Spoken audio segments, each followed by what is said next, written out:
Good morning. Why have they still got this open? Go away. There we go. Ugh.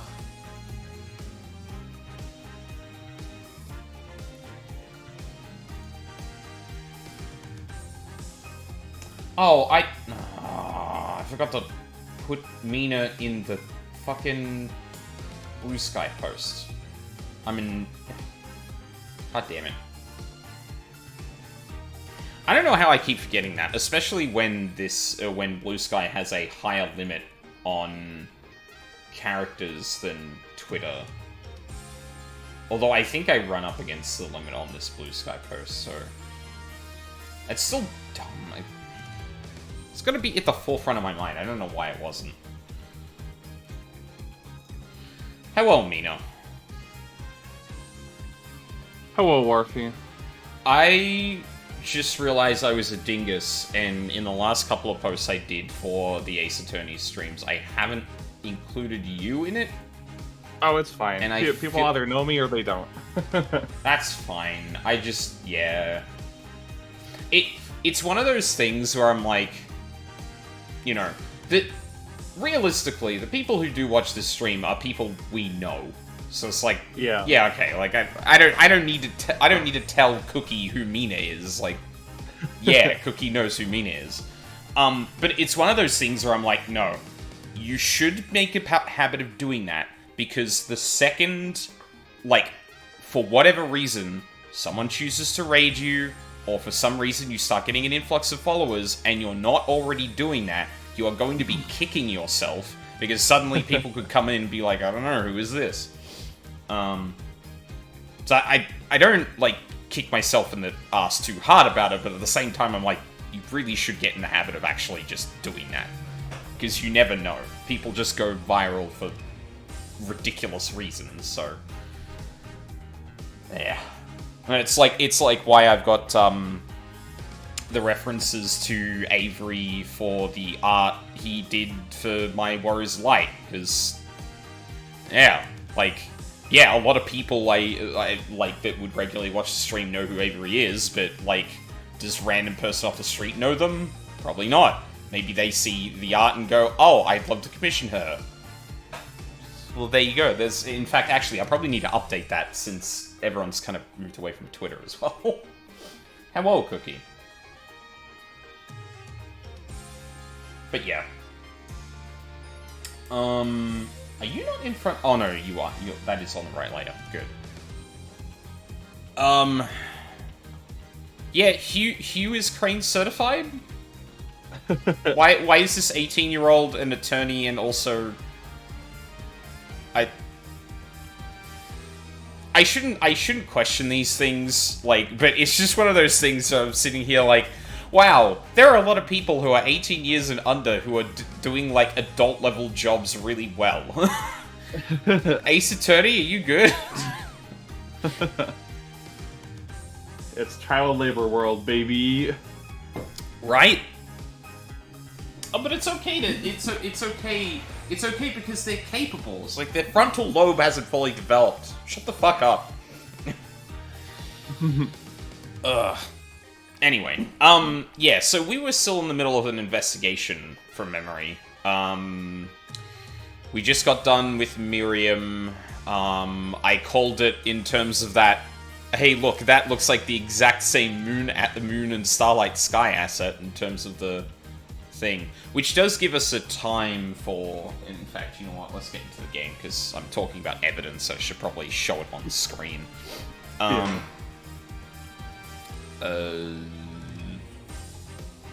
Wait, is that...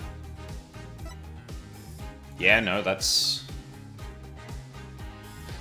It says day 2 questions for O'Connor, and I'm like, what did we get up to last time that made that change? It was literally nothing, because you went to the next scene, the date and time started printing out, and then you decided to call it there. Oh, yeah, right. Yeah, because, like, I got annoyed for the 15th time that, like, Ace Attorney always put background music, and then I was like, wait a minute, I can just leave.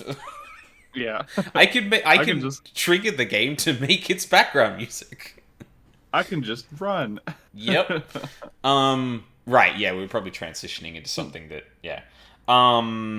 So yes. Hello, Cookie, by the way. Yeah, hello. Welcome to... Right, so... Yeah, like... Honestly, I feel like I'm right at this point that it's like, oh, it's daylight savings, the clocks didn't go back or something. Which, like, Very, it would... very funny that they decided to take the photo like the split second that was probably like aligned with the window that perfectly. Right.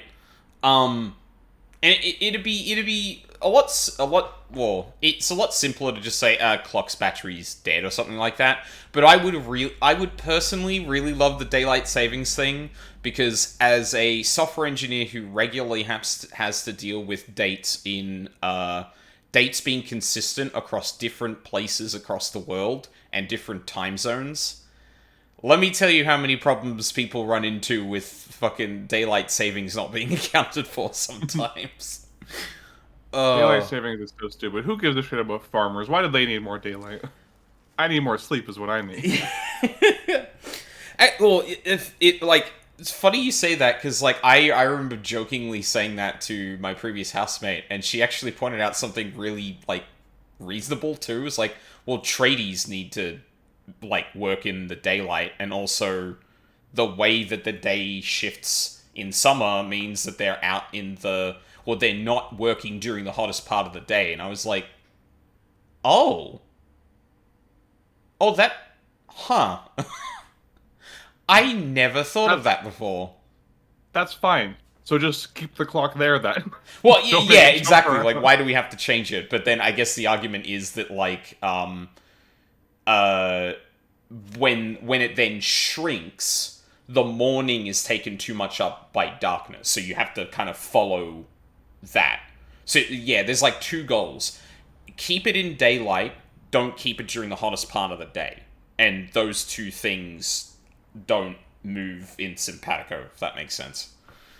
It, like, don't get me wrong, like I get it. It is very annoying, and let me tell you about, again, the logistical problems that happen when you're trying to coordinate across multiple time zones with this shit going Yeah, on. I mean, when we've had to adjust the stream start time for this stream twice in the past 3 months because of daylight savings time. Yeah, exactly. Hang on, I need to bring up my favorite map of Australia. Where is it? I mean, no, that's not quite it. Because there's a map that shows you all the different time zones during... Yeah, here it is. Here it is. Yes. Good. This is all the different time zones there are in Australia during daylight savings. So, or during daylight saving. And, oh, you know what? I may as well post this in the chat for Mina as well, so... where the hell's VC text? Actually, just copy the image.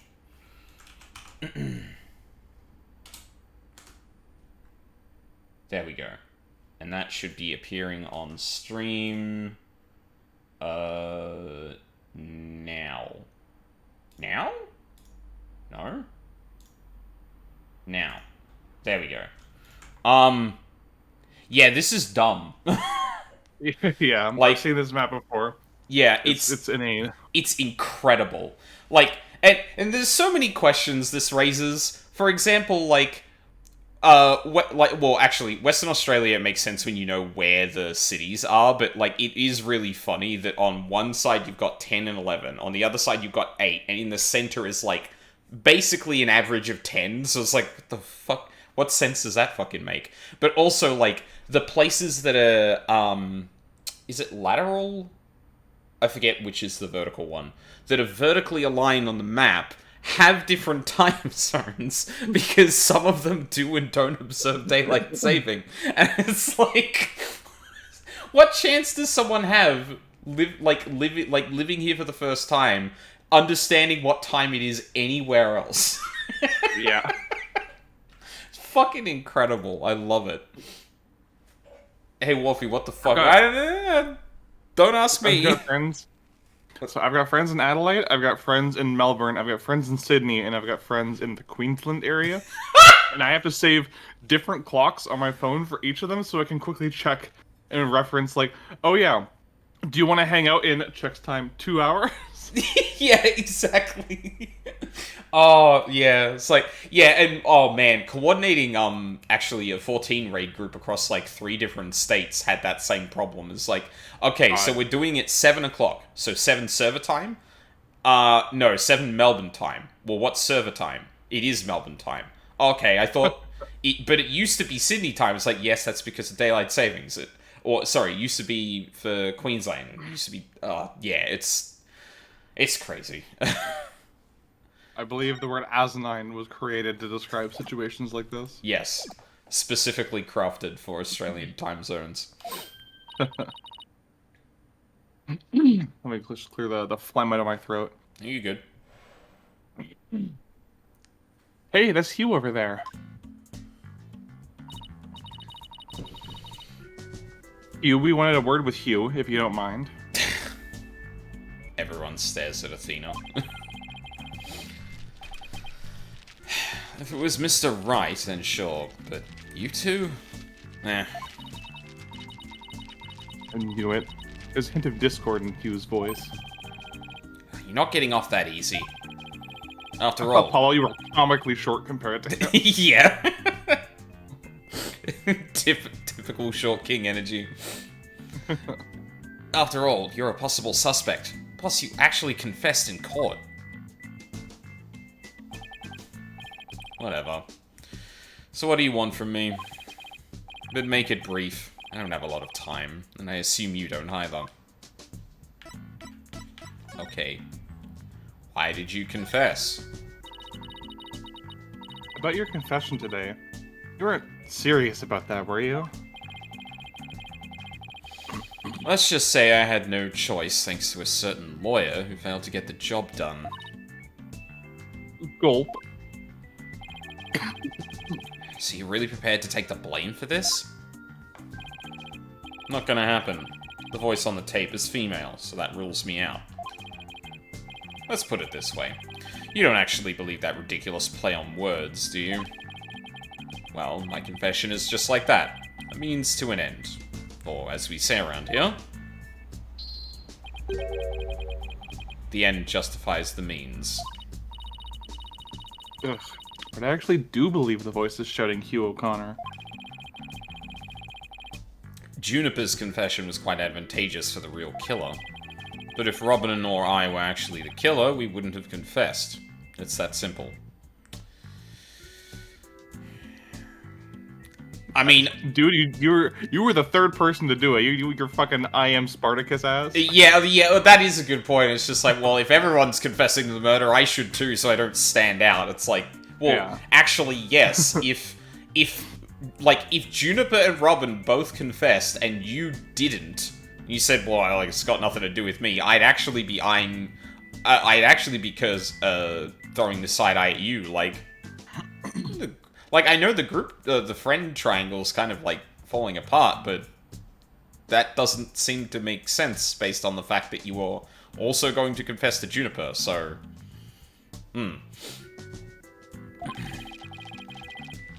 Even you should be capable of such reasoning. Or have I overestimated you? You'll make a great lawyer someday. I mean, you seem to enjoy getting under people's skin.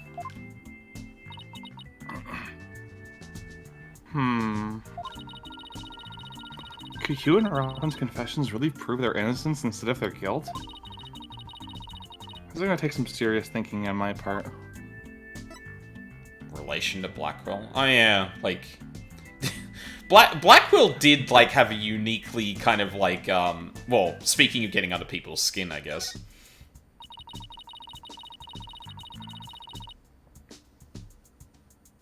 It sure looked like Prosecutor Blackwell was twisting your arm to testify earlier today.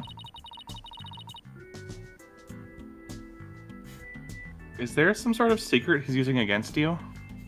It's okay, you can tell us.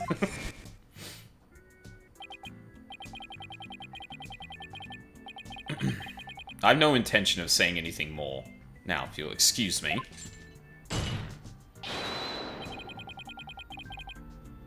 Hold, I am not through with you yet. Seems the rogue prosecutor has it out for me.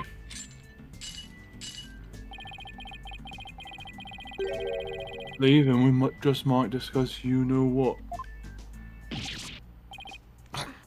No, wait.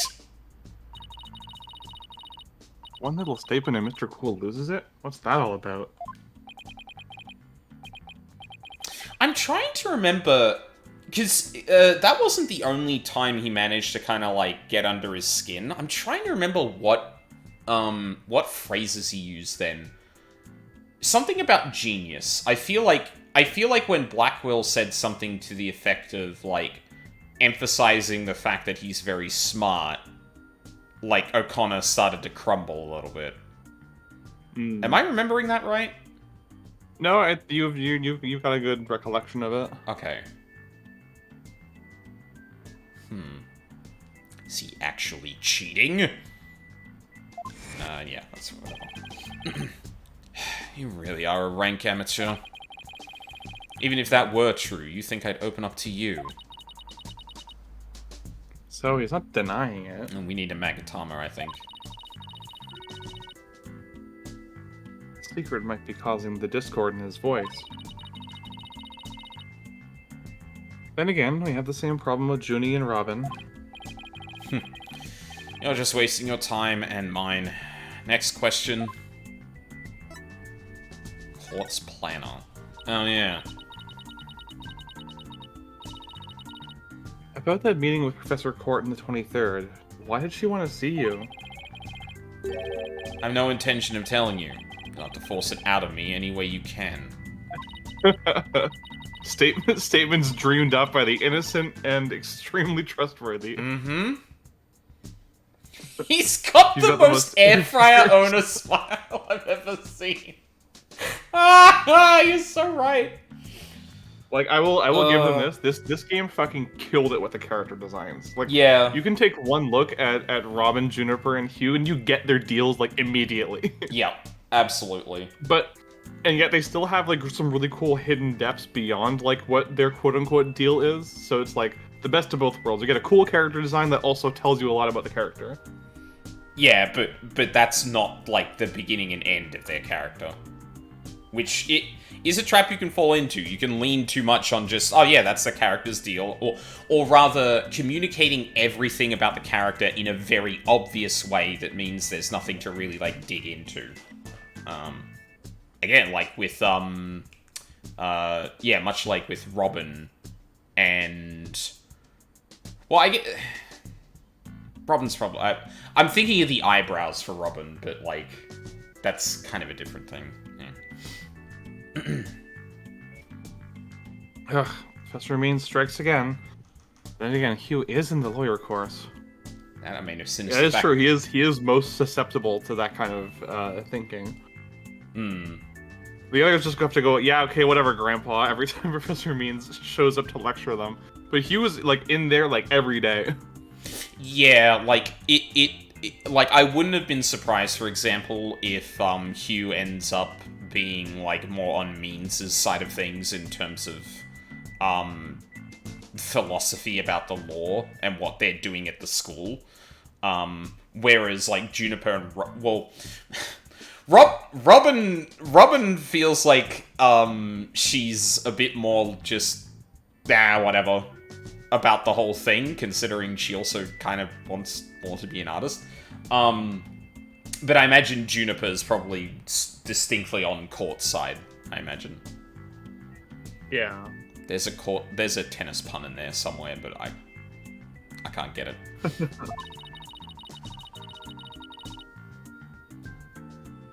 But didn't Professor Court used to say that the only good result is the truth? So why don't you just drop this whole charade and just tell me the truth?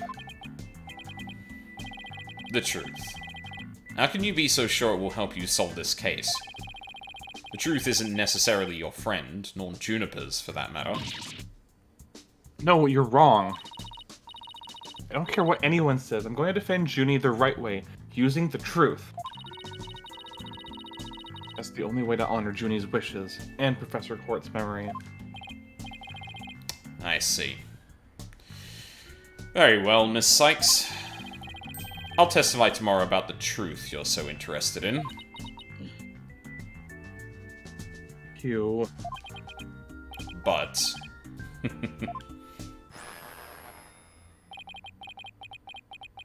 don't look to me if something happens to Juniper because of it. Understand? What's that supposed to mean? What a terrible thing to say. I thought you guys were friends. Yes, we were. Until just recently, actually. Were? I already told Juniper, so I might as well tell you. I don't really care about her anymore. What? Why? Then why did you... Huh? Just as I have my secrets, she has a side you've never seen. Juniper's not all sunshine and rainbows like you think she is. What are you saying? I like how he's flipping those pages so fast that his hair is actually getting blown a bit by the force. It's a really cute. It's a really cute detail. Like, the animation in this game isn't always the best. Sometimes the character models look a little bit janky, but like I really do like the personality they put into them. Mm-hmm. This conversation is over. I said I don't have a lot of time, and I meant it. Hugh, wait! He's gone. He doesn't care about her anymore? Why would he say that? That didn't go so well. I guess we'll just have to pin our hopes on his testimony tomorrow. Athena, what do you say we head over to the art room? Might be a nice change of pace. Hopefully the police have completed their investigation. Alright. We don't really have much time left anyway. Second hit, it's 5 o'clock, we need to go for dinner. And Eldoon's Noodles doesn't stay open past 6. Sorry, that I was struggling to remember the name. I just kept going Noodles. I'm like, no, that's not it. Noodles? No, that's not the name of it.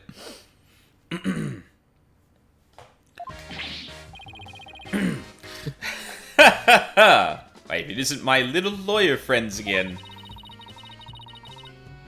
Thanks again for lowering that school banner for us earlier. Don't mention it. Helping those in need is what my brand of justice is all about. Right. So this art room was where the murder actually occurred?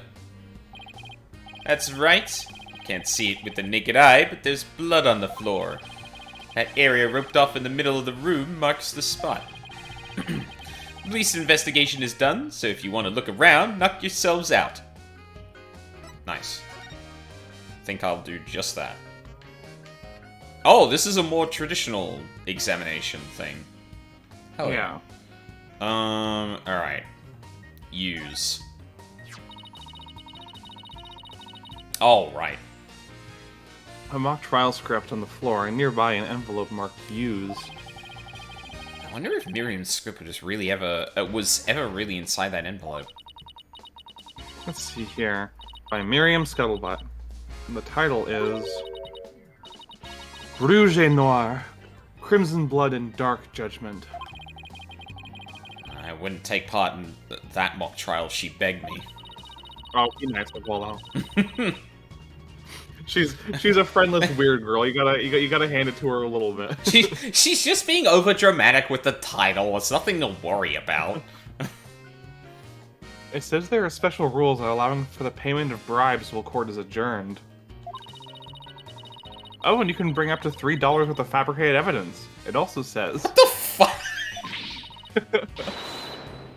Welcome to the darkest mock trial ever, where the end justifies the means. See, this would be actually really fun as like an alternate activity.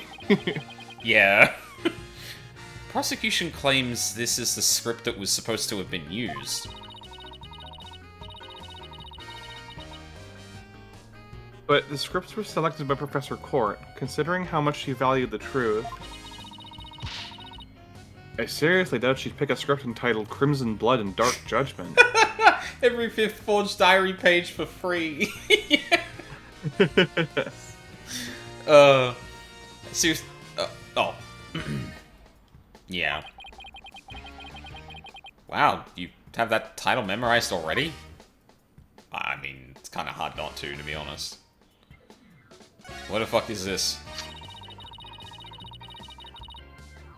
It kind of looks like there's a prosecutor's badge on top of the statue. But it's not if you look real close. Another strange, difficult to understand work of art. Oh, look, it has a title. Guilty, guilty, guilty. Heh, real creative. Art. Either it's too abstract to understand or subtle as a sledgehammer. Oh, that... Why have those all got... Look, a piece of pottery. Looks like it's already been fired. I bet Robin made it. Wait. Robin, the only pottery enthusiast at this entire school. Yes, the only person capable of creating pottery. Also, how did... I need to look at that transition again. Sorry, never mind. And I bet it won't last long. Not with the way she deals with her own work, anyway. Yeah, it seems like such a waste. I mean, this one already has some color on it. It looks just like bloodstains the way the glaze was dribbled onto it. Wait for it. Just like bloodstains? In justice we trust. That does look like bloodstains. We better examine it at what... You didn't even look at it yet. Ugh, fucking useless. I can't believe we walked in and the third thing we pointed out was like, oh hey, evidence you missed. Like, mechanically it's probably for the benefit of the player that this is actually explained in front of them, but at the same time, like, it feels like every time this happens is like, oh yes, we just didn't see that piece of vital evidence with blood on it. Wow. See, the problem is that Fulbright operates on, like, a 1930s detective's intuition. Yeah. he walks in and he sees the bloodstain and goes, it looks like the victim was killed here. Oh, no use looking into it further. Time to develop my hunch. Back then it was all hunches, no science. It was just like, yeah. Hey look, there's a pool of blood in the hallway. Ew, clean that up. I don't want to step in it. Does this fingerprint look like this other one? Yes?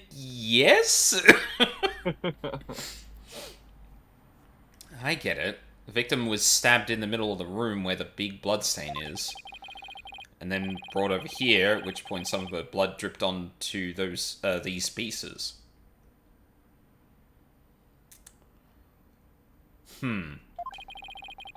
That means the body very well could have been dropped from this window. In the mock trial script, the body was dropped onto a mat. Then a ball cart was used to move it over to the stage.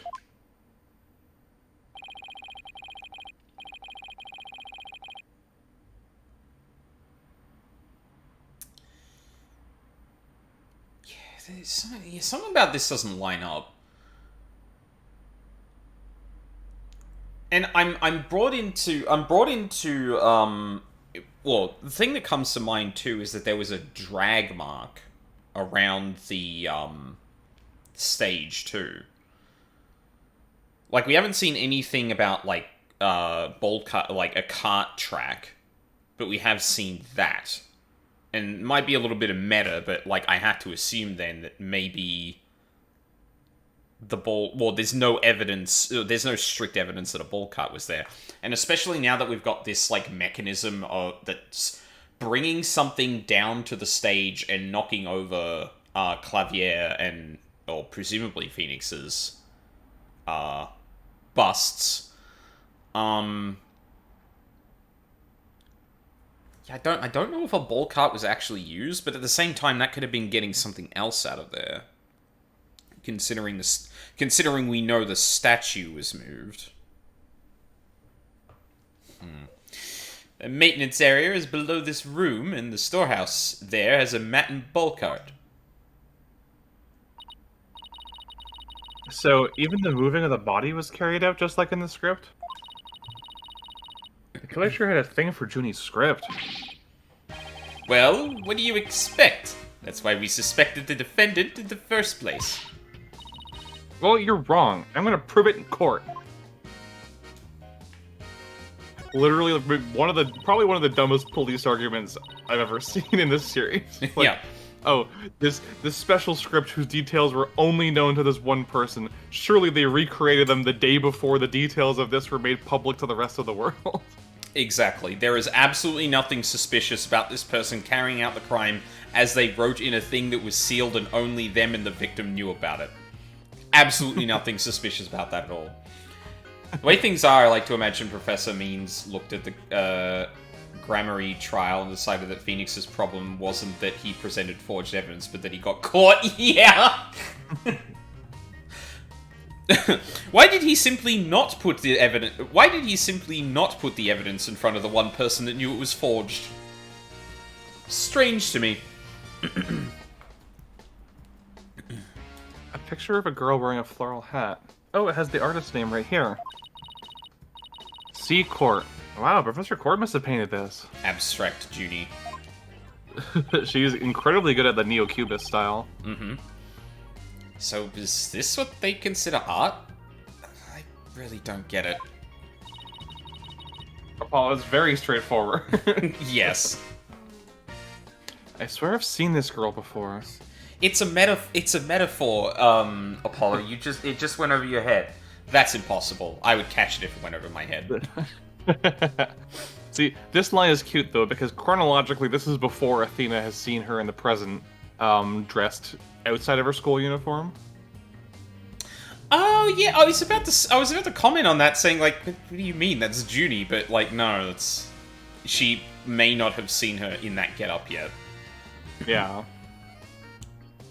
But then there's also I guess there's also the picture of Juniper on the right there. Yeah. I swear I've seen this girl before. There's an air of fragility about her. And those pity-inducing eyes. Who is this again? Her name's on the tip of my tongue. I'm surprised it didn't turn to Apollo being like, Athena, are you... okay. Let it take your time. Isn't that a mock trial script? Actually, there's a whole bunch of them here. Oh, that's talking about the bookcase. Let's see. Looks like everyone from the judge course submitted one. Beady eyes, white woman. Cookie. Ugh.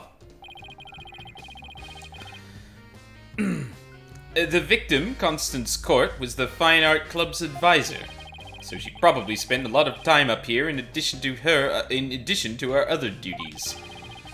This isn't where I'd keep a bunch of scripts, but I'd wager that's how they wound up here.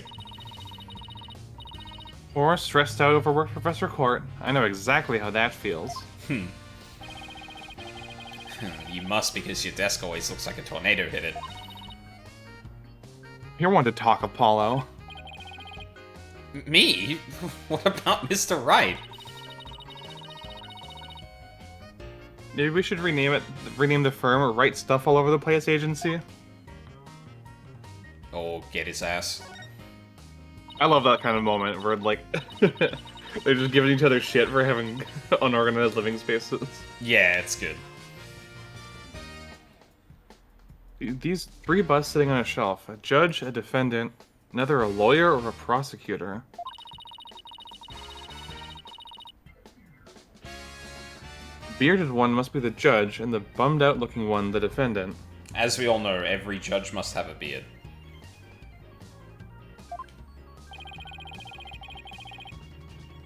look, there's another one that's fallen onto the floor. I wonder which one fell, the lawyer or the prosecutor. Think, Apollo, think! This could tell us how tomorrow's trial will go. It's an omen. I'll just wait for tomorrow's horoscopes, thanks. It is such a T-boy thing to say. Yeah. This is the clock that created that major problem for Junie. Let's take a closer look. Don't waste your time. I've checked it, and it's 100% accurate. You sure? How'd you check it? Of course I'm sure. I compared it to my own one. Oh, this is gonna be daylight savings. It's gonna be daylight savings. Please tell me it was daylight savings. I beg of you. We're gonna end up in court tomorrow. Fulbright's gonna be late, and everyone's gonna be like, "What the fuck? Why are you late?" He's like, "No, I'm not. I'm right on time."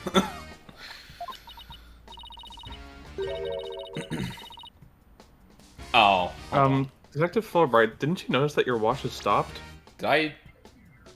Oh, yeah, I know, I did. I stopped halfway through because, yeah, but that doesn't need to be completed. That's fine. It has? This is unacceptable. Oh. We obviously can't rely on him. Let's take a look for ourselves. I'd be worried if you did. Let's see. Wait a second. Fist pumping. It's ahead by 1 whole hour. Well, Detective? But how on earth did I look at that clock and see it was the exact time as my broken clock at... Huh. Well, you know, it's right twice a day. Yeah, yeah, well, you know what they say about broken clocks, Mr. Fulbright? That they don't work?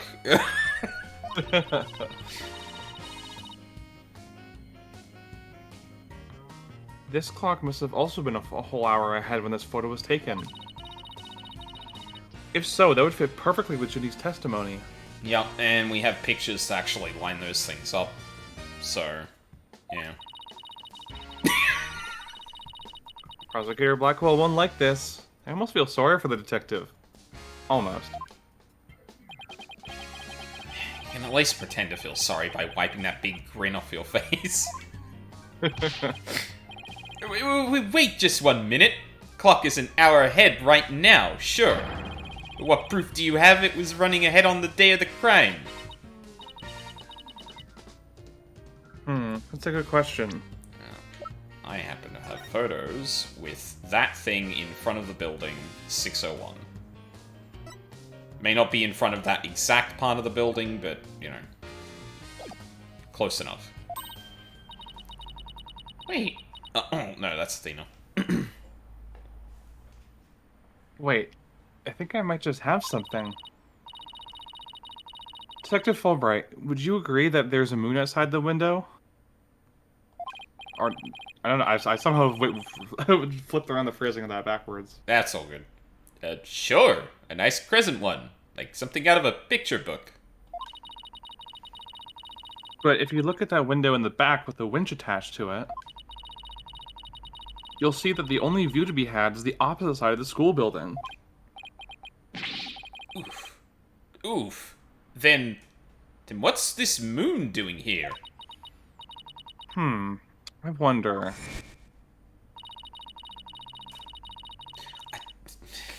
Okay. Yeah, we can yada yada through this. Well, no, but not even yada yada through this, but like this is too much. Like we're actually gonna like explicitly go back and say, oh look, there's a crescent moon in the background, and not like. I guess there isn't evidence that has just the background here, but like, yeah. It still feels very silly though, doesn't it? Yes. And stage until yesterday. With the starry sky and big crescent moon isn't half bad. Yeah. Isn't this the same one as the one painted on the stage backdrop? Like, it's one of those things where it's always interesting to see what a game like this makes a mystery out of and what it doesn't. Right? where like it'll Mm-hmm. it'll show you the pieces, and sometimes it'll even connect some of those pieces for you. Like, oh yeah, that seems to line up, doesn't it? And it might be because either it's already obvious, so you may as well lay it out on the table, or it's because it might be a bit unintuitive, and that connection is actually kind of important. But there are games like I actually experienced this recently with Paranormasight, where there are some points in time where like it made a mystery out of something that was very obvious, and I was like, okay, that I don't know why we're treating this as information that we need to try and figure out. It seems pretty obvious. And then there are times where it explained a mystery that I was like, wait a minute, I could have figured that out, but like after it showed me all the pieces, but it just decided to do that. Not that there's necessarily wrong with choices like that, but it can feel very what's the word I want to use here? It can feel very like odd to have the game make mysteries out of things, well, for the player and the game to not be aligned on like what feels like a mystery, what doesn't. Yeah. If that makes sense. No, I totally agree. And to in Paranormasight's defense too, I think it does like a P4, just stops and asks you a question point blank that you have to sit there and go, oh, hold on, I need to really think about this. So like, I enjoyed that game. I just feel like there were many points where I'm like, I don't understand why we're making a mystery out of this in particular. And this is one of those times where I'm like, you didn't have to point out. That felt like a neat detail that was obvious enough that you could feel clever for spotting like fairly quickly, or in court when you're on. And again, you need something in the court record probably to remind you, but like it could be a neat thing that like the player sees and is really like put on the spot of like, well, if you don't know, you got to think about it, because like it actually is fairly straightforward. But yeah. So far, the mysteries in this game haven't like disappointed. So like, yeah, I bring that up as an interesting point of discussion, not saying the game's suddenly bad because it did that. To be clear. Yeah, it is kind of weird. It just feels like it kind of kills its own momentum sometimes, you know? Yeah, exactly, and especially when like you're kind of trying to figure it out, and it's just like. Yeah, it's a little bit like the awkward zombie comic, but it like preempts you before you can like even do anything with that information, like way beforehand. Yeah, like and you can feel stupid sometimes for that too, when you're like focusing on like, oh shit, I wonder what this means, and then the game just outright drops it on you, and you're like, oh, okay. Sure, Yeah. okay. Well, then what was I meant to be thinking about in terms of the mystery? Because they probably lost the plot at that point, and suddenly they need to rethink, and you can lose the player there. It's a delicate thing to kind of balance. It can be used for like good though. Like again, P4 just straight up saying, no, you should have a good guess of who this is by now. It's like you may not have literally been focusing on that, because it's not like the point of the mechanics of the game to figure out the mystery. But then it just straight up asks you, and you're like, oh shit, okay. And that can feel good, to just be asked to solve that. Yeah, anyway.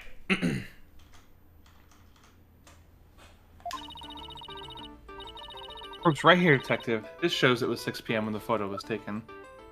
Oh, we're doing this here. Huh. I know what this moon really is.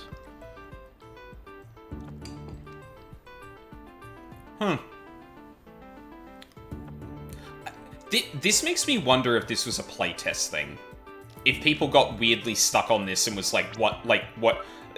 Athena is saying I have evidence that this is the case, but I don't know what that could possibly mean. And it's because, the stage is kind of shown away, and people may have missed that, like, the moon looks exactly like that, Mm-hmm. That's something I noticed immediately, but I can't take for granted that that's just like, oh yeah, of course everyone would figure that out.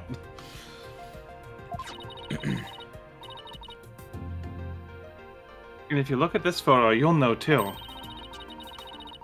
This shows where the moon in the photo came from and the truth of Junie's statement.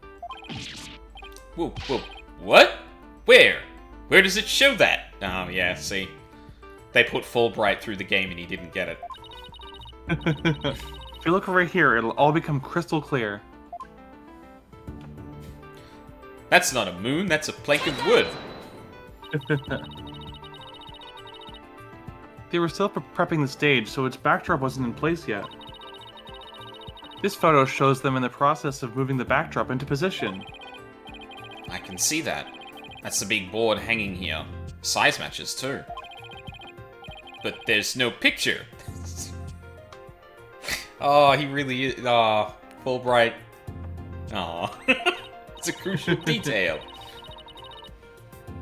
It is, but I believe what we're seeing in the photo is the back of the board. The back of the...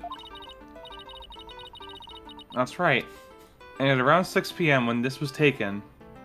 Miriam's laptop processing noise. A photo of that same board was being taken from the front. What do you mean the front? The front is against the wall. Oh no. That's where you're wrong. What about the window? Remember how when we said the moon shouldn't even exist in this photo? Take a good look. Are you suggesting the moon is the one on the backdrop? Exactly. In short, this photo was taken while the backdrop was being moved.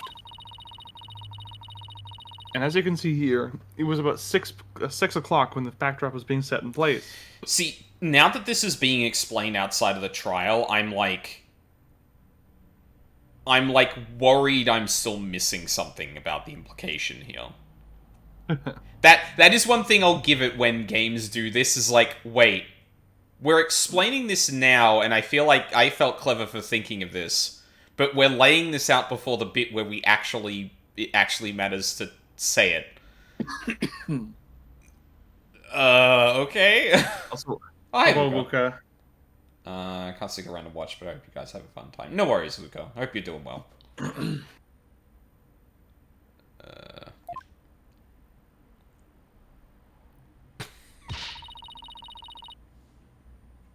So, the art room clock was running fast at least as far back as the day of the murder. How can I ever face Prosecutor Blackwell now? Yes, I just blew a hole in a piece of the prosecution's evidence. And it was before the trial too, so I'm sure this bodes well.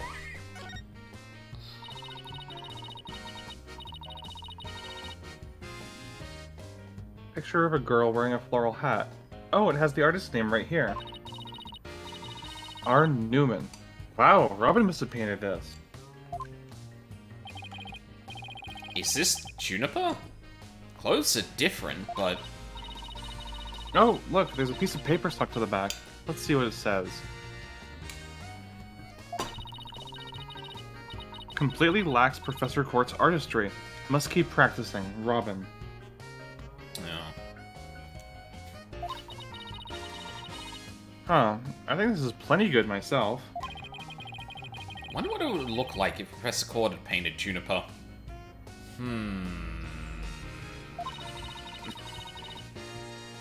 I bet it would have been really artistic looking. Like this is what I mean, right? Is like, well, like, this is obvious, and I feel like the background was obvious enough, but they felt the need to talk about the background, but not this. And that's where I'm like, why would that be important? Or, like, why make... Yeah.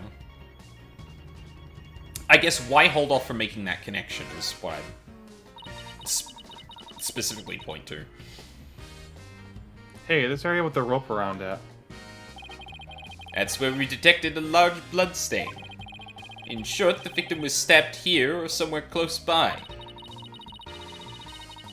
The fact that there's no visible blood means it was wiped up with something, right? Right, but we were able to detect trace amounts of blood. Merely wiping it up does not remove all evidence of wrongdoing. And that, in a nutshell, is justice, right? I'd appreciate it if you let me have the cool lines. Have we seen this animation before? I feel like we haven't. We have, yeah. It was in the Oh. past couple cases. Oh, okay. Wow, I really don't remember that. Hey, what's that? Hey, it's gone. Remember that strange statue in the school camera photo? You're right. Wonder where it is. Robin's a member of the Fine Arts Club. Maybe she could shed some light on this. Yeah, and that too, that also feels like a, well, obviously it's the statue that you put together, it was just rearranged, but yeah, like, why not think about that too much? Some wire and a winch. So this is how they reeled the banners in and out. There's a nice view of the stage from here. Prosecutor Gavin is still standing in front of that broken statue. So it really wasn't you, Apollo? Don't worry, you can tell me. I won't tell anyone. What? Ugh, never clear my name unless we catch the real culprit. Alright, guess that about wraps up all the important stuff. But the broken statue? That seems like such a non sequitur. Yeah, for who broke it, I guess. Yeah.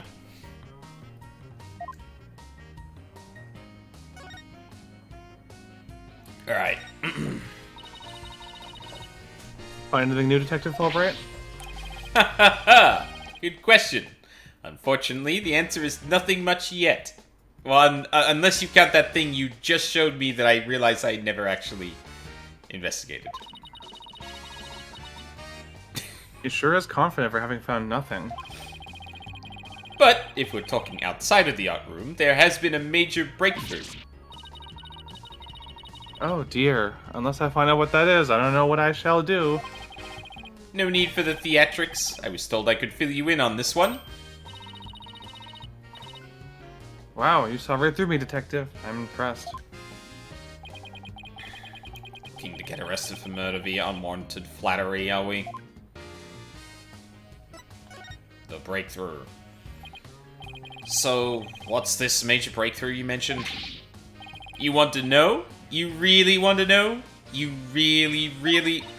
He didn't catch on, he was just keen to tell somebody. Come on, just tell us already. Aw, you're no fun. Anywho, we got the results of the voice print analysis back. Oh. Voice print? You mean for this tape recorder? Exactly. The voice belongs to the suspect, Miss Woods, beyond a shadow of a doubt.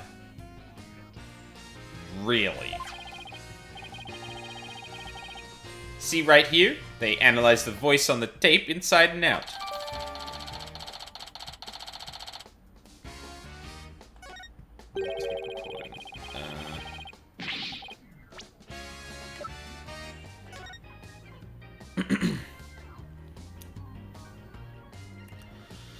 Does the voice shouting "You're a goner" belong to Juniper Woods? Result: the voice is a perfect match. Note 1: testing is underway regarding signs of post-recording editing.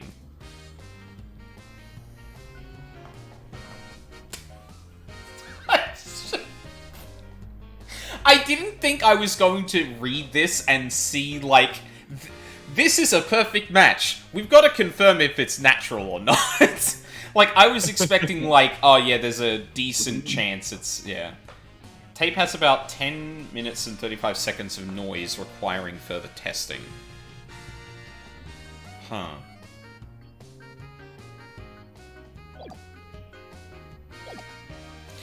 And you thought the voice on the tape was saying Hugh O'Connor. Thanks for the good laugh, Miss Sykes. Ugh. It's the last person I want laughing at me. So now there's evidence of Juniper shouting, "You're a goner," around the time of death. If we were to take this as truth, how are we supposed to make sense of it? I don't know. Can't think of any reason why Junie would shout that in the first place. Did we have a time for this? Yeah. woman could be heard shouting, "You're a goner." 7:10. I can't remember if we have any confirmation about where Juniper was at that time. Because I know we went back to her to talk to her about this a bit more, but I don't remember if... I don't remember if we got hearsay... Well, no, there's, Hugh said he saw... Juniper and Hugh say they saw each other at, like 5 minutes afterward or something like that? Yeah.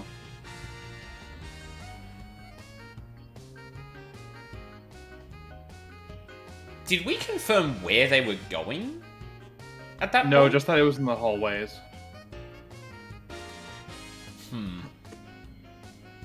Because that could have been Hugh leaving the art room and Juniper not, or vice versa, when neither of them has spoken about it. Okay.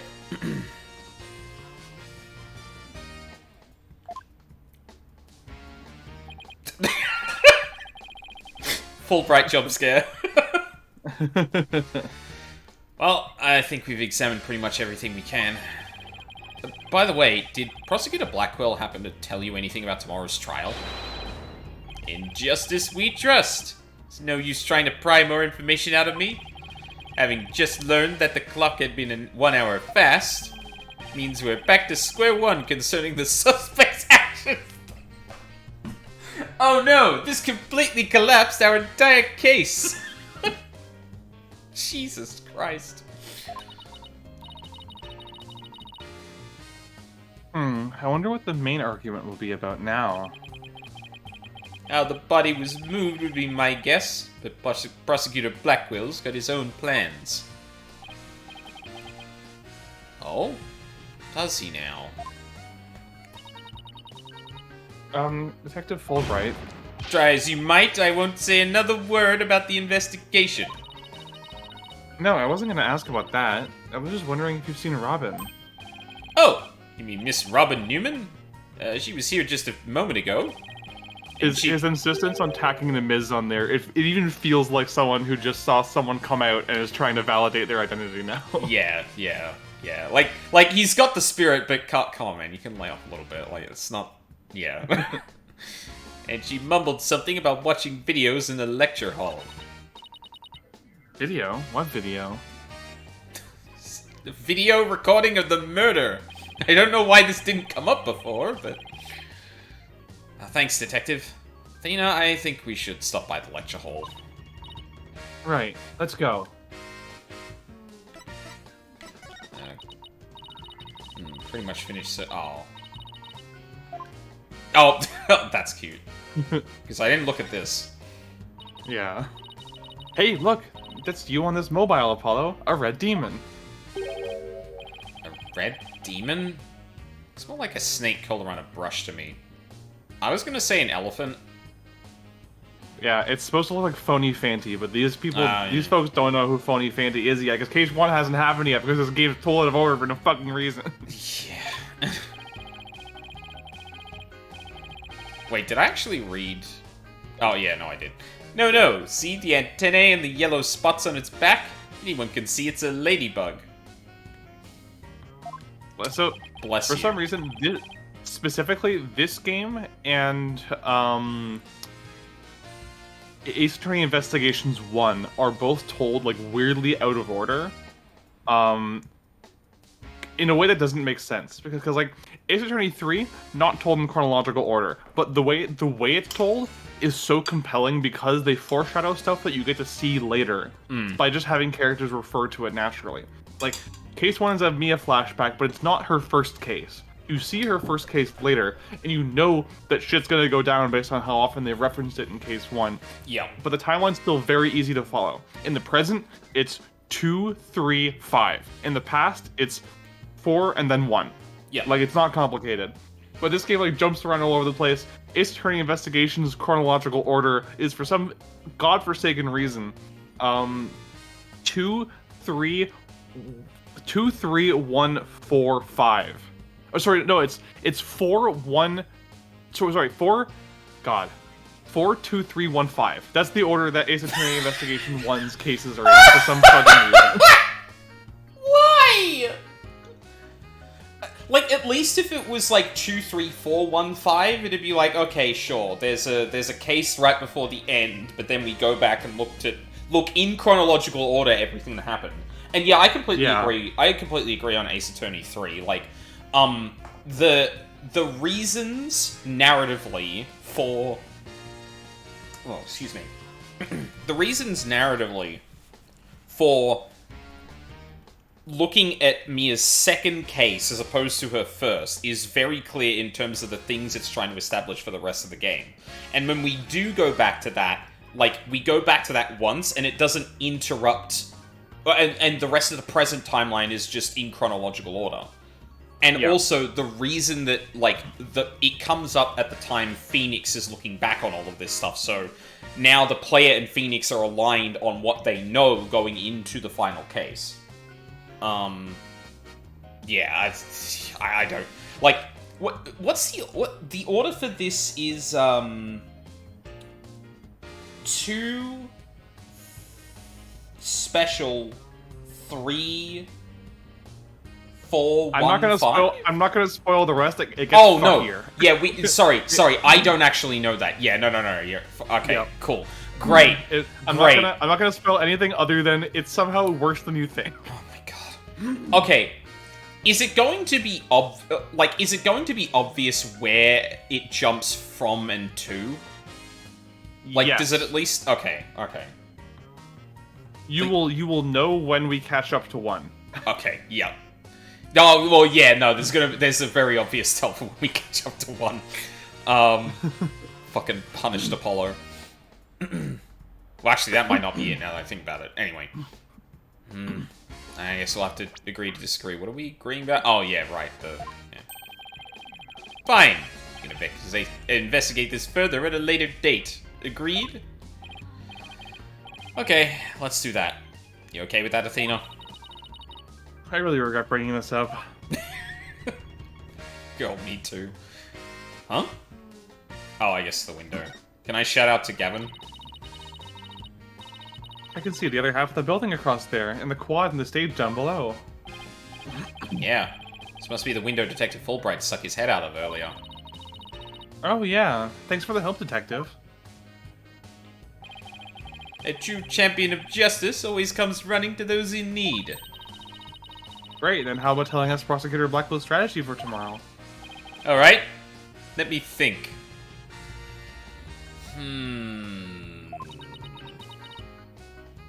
Well? I'm still thinking.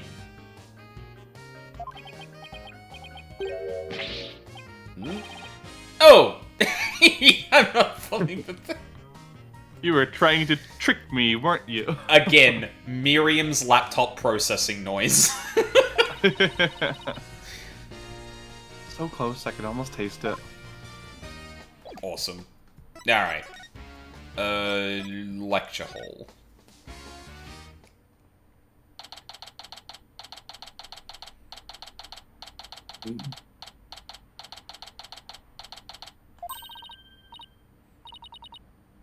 There she is, Robin. Hey, Robin. Oh, Athena, Apollo. What are you watching there? Oh, it just so happens to be a video of the mock trial. Oh, yeah? I'd use a bit of coercion to get it, but the end justifies the means, right?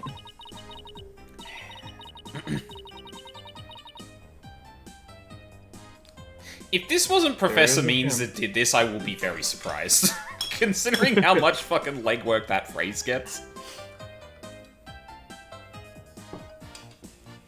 Here it is again. Professor Means sure has a lot of influence around here. Dare to look at the true connection between the murder and the mock trial with me? And now that she's confirmed a woman, we had to have a sprite of her with a fucking heel. I mean, she made it. It's her art project. Oh yeah, I suppose that's true. Yeah. Sorry, I'm too used to being like, now we need signifier of woman because she's a woman. Woman be shopping. Yeah, really. It's like literally the most, well, probably one of the more butch women we've ever seen in the game, in the series, to be honest. I love her. I kind of want to cosplay her someday. It wouldn't be too difficult, and like I need to redeem this character. I need her to know that she is loved, but not for the reasons Capcom thinks. Yeah, exactly. Sounds great, but do you mind if we ask you some questions first? Sure, I'll tell you anything you want. Her verbal tag does not translate well into English. What is it in Japanese? She spells things out syllable by syllable, which is like a very, very girlish thing to do. Oh, yeah, Like, right. Desune, or whatever. Yes. Where, yeah, syllables and letters do not line up in English, yeah. Yeah, it is very easy to pronounce in Japanese. It is very difficult to say W-A-N-T. So I just whenever I'm reading it, I always just draw out the vowels because I feel like that's like the closest English equivalent we have. Yeah, I'm kind of surprised they didn't try that, but then again, I imagine the problem is that the animation wouldn't line up with the actual action, because the finger point is meant to be line up with each of the letters, but you can't really do that in English because the syllable and letters don't line up. But then you can't really make it just draw out because that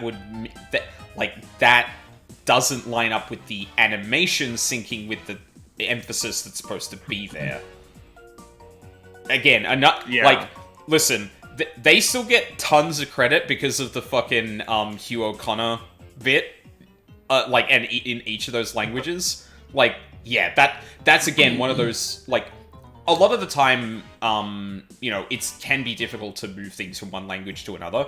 This team has very clearly gotten very good at it, but even then, there's still stuff that's like, no, this is limits of the format of the language. This isn't ability to translate anymore. Yeah, it's a shame, because, like, if there was a bit more of an equivalent there, it would be fun. But then again, I imagine breaking up the... Well, I mean, one is a single syllable, so it's like, what do you even do with that? Some of the words you could probably get away with it, but then, like, the way that syllables work, it's like, it's not strict. Like, you can have a syllable start and end in the middle of a letter, if that makes sense. Yeah. Like, it's not always clear-cut like that. Why? About your confession today, why'd you do it? Because Juniper hasn't done anything wrong. Now, if I were a lawyer, I would point out that, that didn't mean she didn't do it. See, it's so funny if you compare Hugh being like, well, everyone else was doing it, I feel like I had to do it, and then Robin being like, I was trying to protect my fucking friend, okay? Yeah. Juniper, just, like, have your lesbian awakening, go out with this woman. Yep. She deserves you more than Hugh does. Yep. No, then she sees... the trial? Oh, sorry, by go on. any means possible.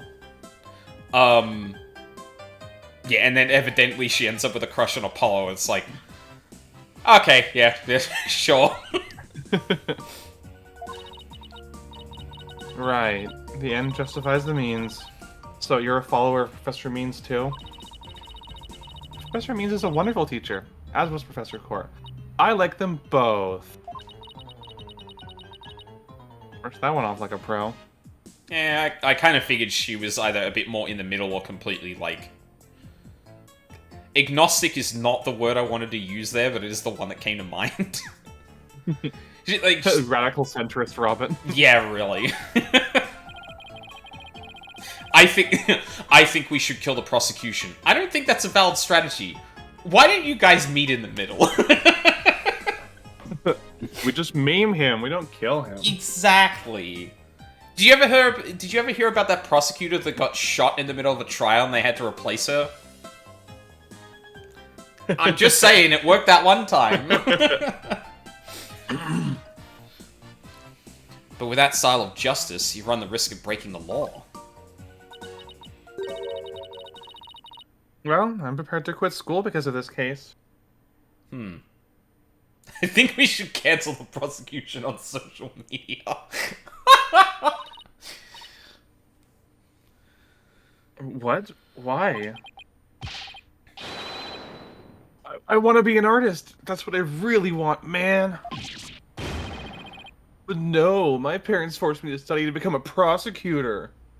I wonder if they had the same problem in the other direction with elongating. Sorry, now that we talked about the differences between syllables and letters, I wonder, like, what is the equivalent of this in Japanese? Like the no thing. Because, like, I think it's very similar still. Like a lot of hot-blooded characters just draw out words. Like I always go back to the climactic fight in Akira, where the two main characters are just going Tetsuo Kaneda at each other over and over. well, but I wonder how that would be written to emphasize, like, the drawing it out. Like, whether or not it's just, like, spacing those out so it looks like the word is physically longer, as opposed to, like, adding letters like we do. Yeah. Because, like, I could see it for one that just ends in, like, the characters that are just, like, E, I, O, U. But if it ended in, like, a ka, or da, or kaneda, like, Yeah. if you repeated the character for da, like, yeah, it's not going da da da da da da da da da, unless you're a JoJo character, but which might be able to fit. But yeah, because, like, you'd have to switch if you wanted to do the same thing. You'd switch letters, but then that probably reads weird because it's not as clear that it goes from da to a. Yeah. Huh. Never actually thought about that before. So I feel like in the few that I've tried to, or at least, like, looked at the Japanese for with, like, manga panels and stuff, I feel like the emphasis is usually, like, boldened a bit of space between it to, like, make the word physically take up more space.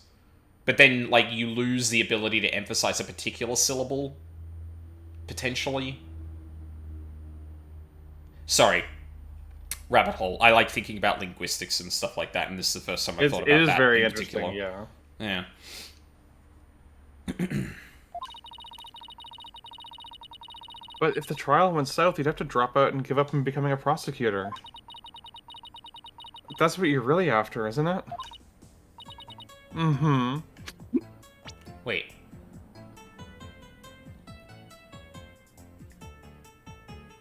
I want to be an artist. They forced me to become a prosecutor. Oh, okay, yes, you do want to drop out and not be a prosecutor. Okay. Talk about someone who literally changes at the bat of an eyelash. I guess she's been dealing with her own problems too.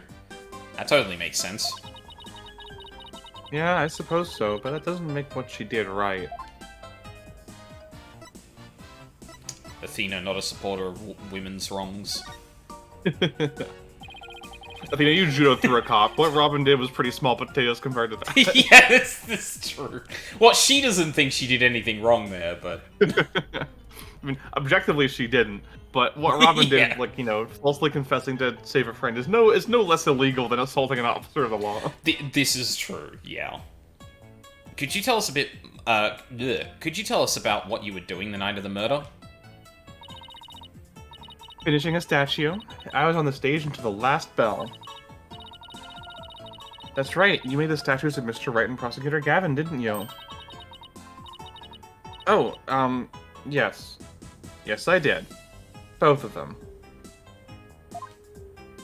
I love the way the light leaves her eyes when she does that pose. Yeah, it's great. This is just a formality, but can you prove you were making the statues at the time? Apollo? Apollo? Well, that you Well, have actually, I guess that doesn't... You don't have proof that she was still doing it at 7, though. Oh, sure. Yeah. Can I prove it? You think I'm the killer now? No, that's not what I meant. Both Hugh and Robin were still at school after 7 p.m. But neither of them can prove exactly what they were doing.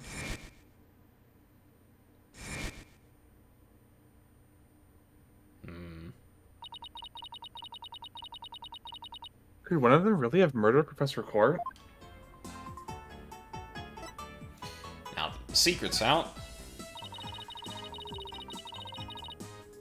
Have there been any problems now that everyone here knows you're a girl?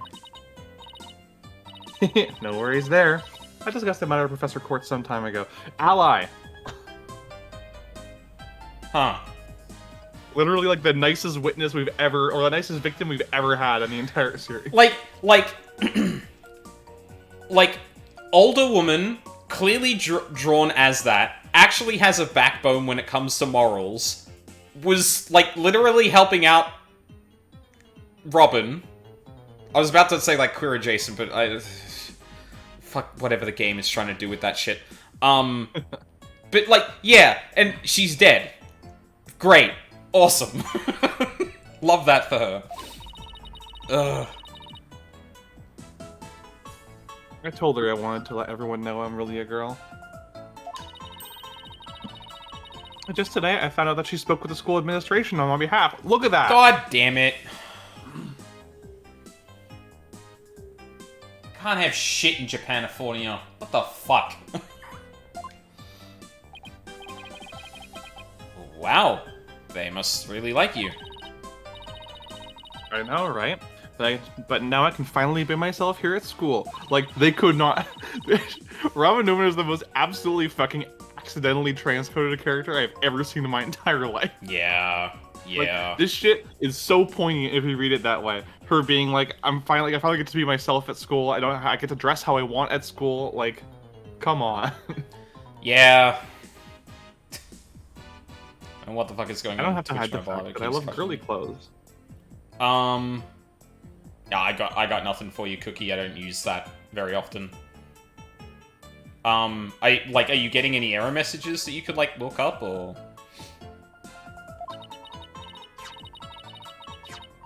That's why, Athena, I simply must have this, and this, by any means possible. Aren't they both the same thing? What? But this is evidence we need for the trial. Sorry, but no can do. Oh, you wanted the Robin, no! That's evidence! Can I just take away the piece of evidence that seems to suggest that I took the thing that made people discover Professor Court's body, please? No! What do you mean? Aw, don't be a party pooper, Athena. Come on, please. Pretty please. No!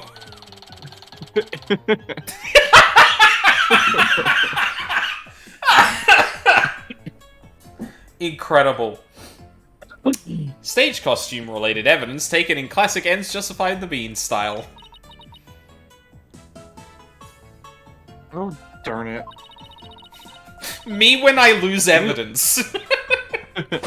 Anyway, thank you again, Athena. Thank you for revealing who I really am. Thanks for outing me in front of an entire courtroom full of people. It really took the edge off of having to tell people myself. Remember the Adrian Andrews flashbacks? That's not... Shut the fuck up! Don't absolve people of... Oh... Oh... Fuck. See, yeah, this is my biggest problem with this kind of writing, right? Like, sure, it can be fun to have that come out in the middle of court, but when you have to write it so the character that was subjected to this thing has to just absolve the person that did it because you don't want it to be about that, you made a mistake when you were writing this. Don't fucking do that. Ugh. I hate it. It's the... I don't mind a game being hand-wavy about stuff that doesn't matter, but... And clearly when the game... Also, even when the game doesn't want to focus on it.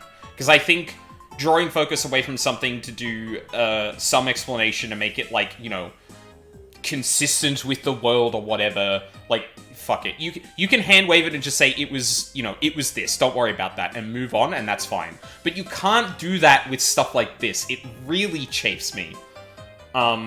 And unfortunately, I've already been set up to hate this particular bit of writing because it happened earlier, and it happened with something that is far closer to me and I despise. Ugh.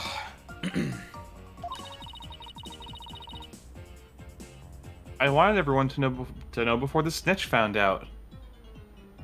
The what? The snitch sounds like a new lead.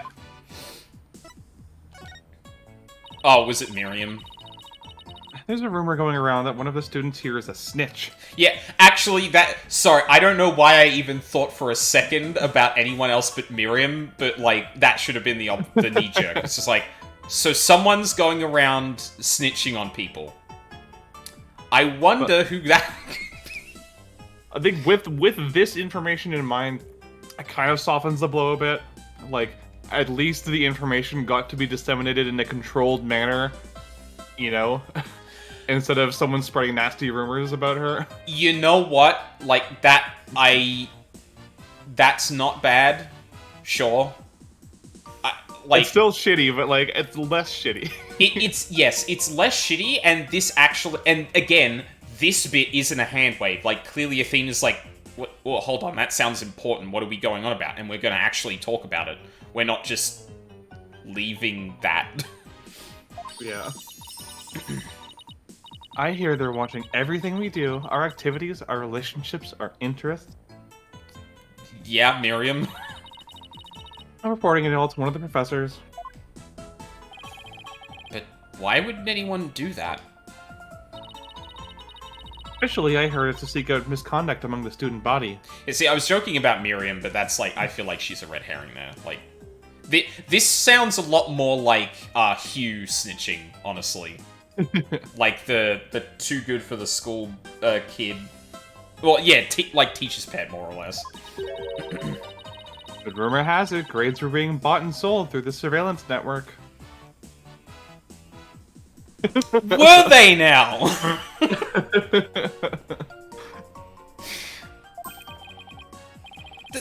That's bribery. They can't do that. That's illegal. The situation at Themis Legal Academy is worse than I thought. Well, all this is important stuff. I still want to ask about the thing in the art room. We'll have to present some evidence to show her what I'm talking about, though. In the art room? Yeah, I guess we got the... Yeah, and she's probably not gonna she's either not gonna recognize it, or she will recognize it because it was because the thing in the art room was basically this bit disassembled. Ooh, Lady Justice. That's so cunty. Thank you. I saw C and U and just went... No! Newman... Robin, no! Oh, God. You think this is cunty? Yeah, totally. The balance of the scales, the keenness of the sword, the cracks running all the way up. That last one's only because I put it back together. Ooh, I totally know what you mean.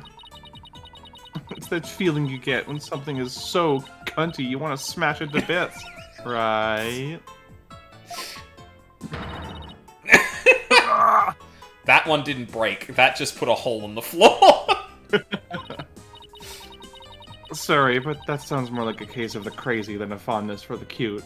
It's called affection aggression, Athena. You should know about this as a psychologist. Yeah, exactly.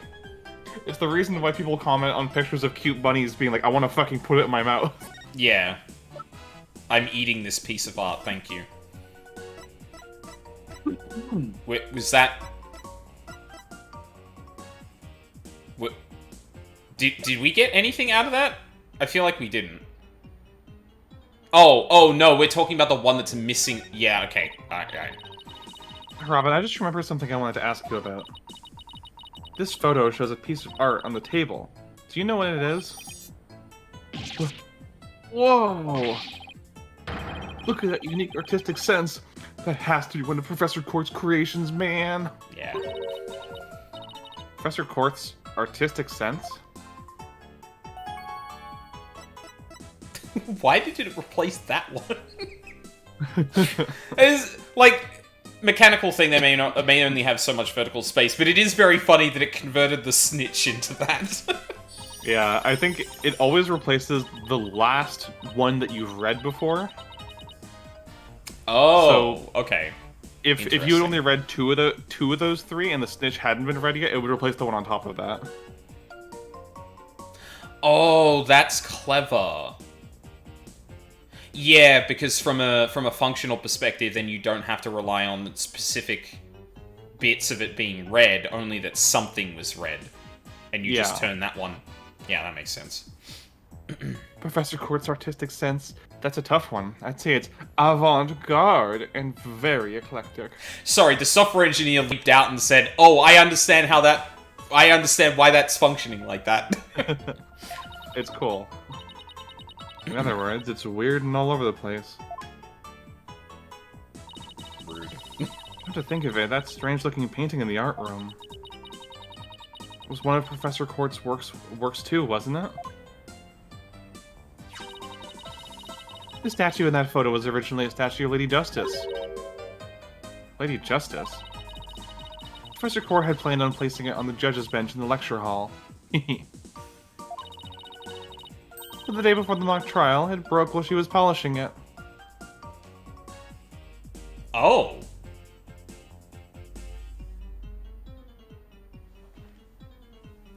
Huh.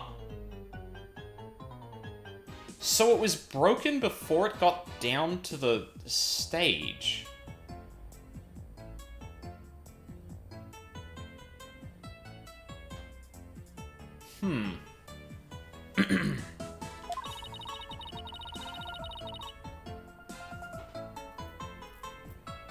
She said she'd take it back to the art room and try to fix it up somehow. So this is the statue in its proper state? You bet. Just look at that wild silhouette. Wow, it's so cunty. I don't get it. Do you have to be an artist to appreciate stuff like this? How can surrealist art serve cunt? I don't understand. I love how we've unintentionally made so cunty Robin's catchphrase. Yep. Athena, Lady Justice that you put back together on that stage. Oh, right. I didn't realize before because it was in pieces, but before it was smashed. Maybe it didn't look like Lady Justice, but more like it does in this photo. But what in the world was it doing on the stage? That is a good question, Athena. I also love that that implies that Professor Court's creative process is to make a normal statue, smash it, and then glue it back together in like a neo-cubist avant-garde way. Yeah, it's very good.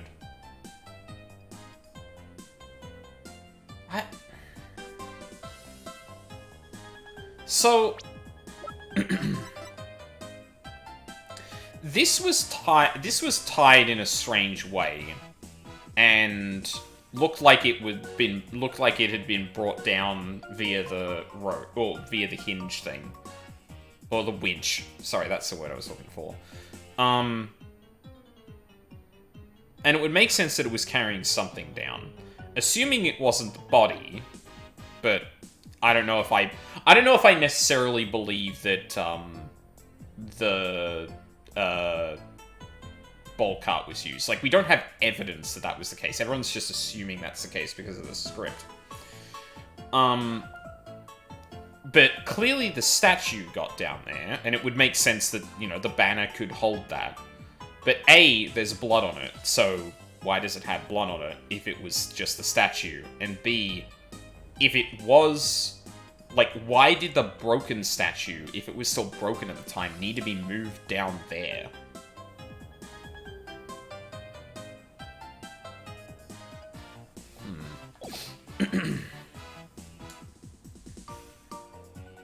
What in the world indeed, Athena? It's found broken on stage. Professor Court had remade it into a completely different statue the day before the mock trial. Or unless...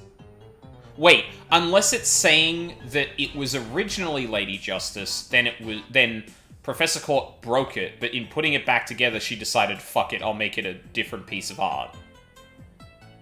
Yeah, I think that's a yeah, good, yeah, okay, no, that makes more sense actually. because I was about to say, like, I don't, like, did she break it like an hour before she was murdered? Because it was obviously in that state, in the photograph. But no, that lines up a bit more. So, it was originally the Lady Justice, it got broken, she put it back together in a weird way, photo gets captured, so it presumably went down to the stage in that,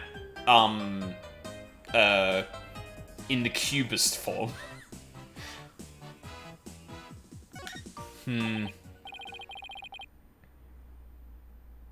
Well, I think that about covers it. Okay, then how about watching the mock trial video with me? What do you say? Sure, sounds good to me. So, how do you want to watch it? All classroom desks at this school have their own built-in computer, you know? Wow, this place is definitely a lot cushier than I thought. I know you guys are in a hurry, so I'll just fast forward to the important parts. Let's start with the professor's pre-trial speech.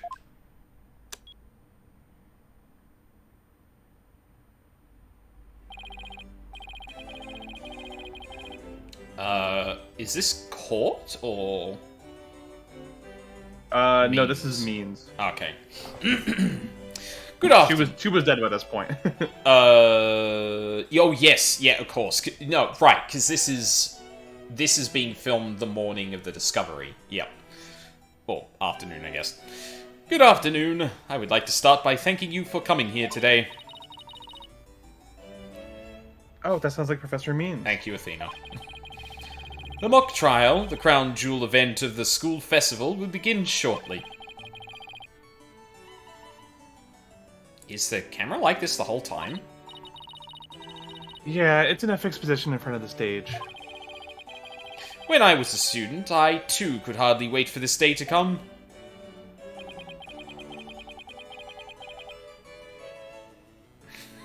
How come teachers' speeches always make me so sleepy?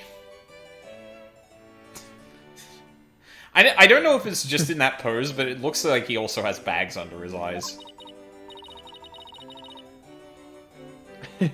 Let's just skip to the end of his speech. 30 minutes later. Oh. Now, let the mock trial begin. Hey, what's the deal here? Down in front!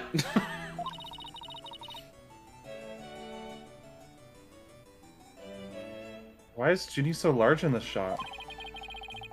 It looks to me like she cut right in front of the camera.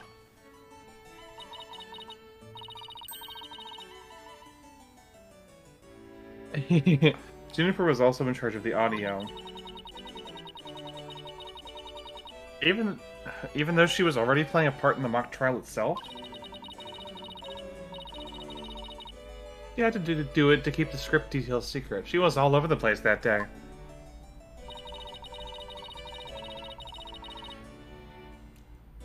When she wasn't in the trial, she was in the audio control room dealing with the music.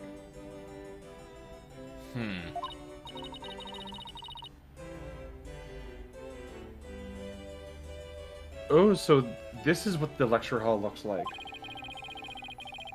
Looks like there's a judge bench back by the screen and a witness stand up front. What about those balconies with the professors' names on them? Oh, Jesus Christ. Those are the faculty seats. Professor Means and Professor Court were in charge of scoring the mock trial.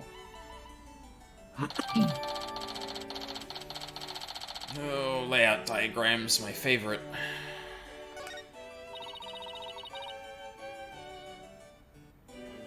Okay, let's fast forward this a bit. Speaking of, let's take a break right here. We kind of blown past the hour and a half mark. Oh, yeah, I feel like that layout's gonna be very important. And I feel like it's probably going to be important because we need to establish what Means was up to this whole time. If I had to guess. Or potentially Court. Well, no, Court... No, this was only relevant the morning of, so this would be related to the body discovery, which means it would have to be Means.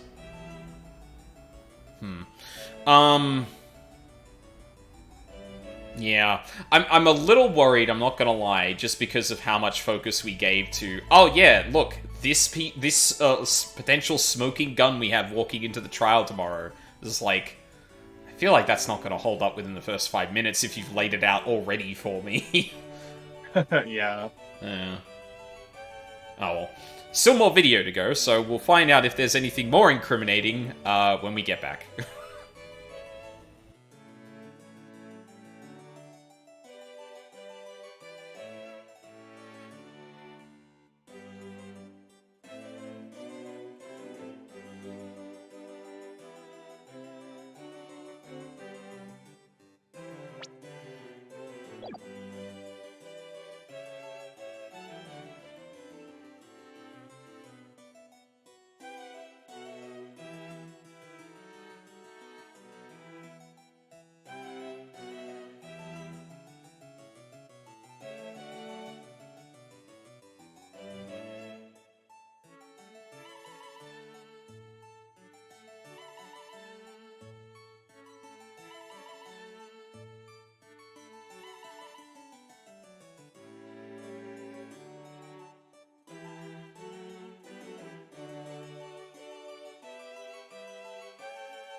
I'm back.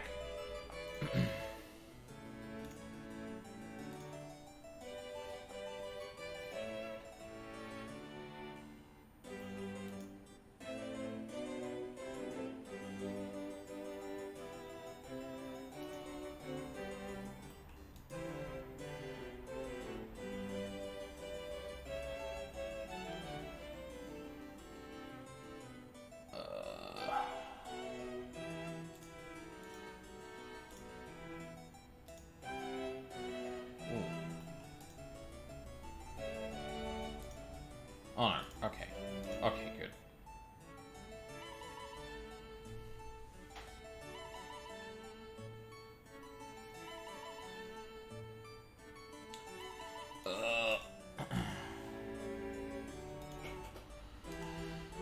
Man. I really don't know whether to trust my gut about it being, means.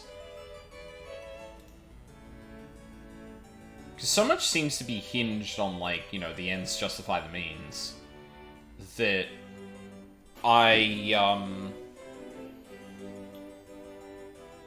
have to wonder...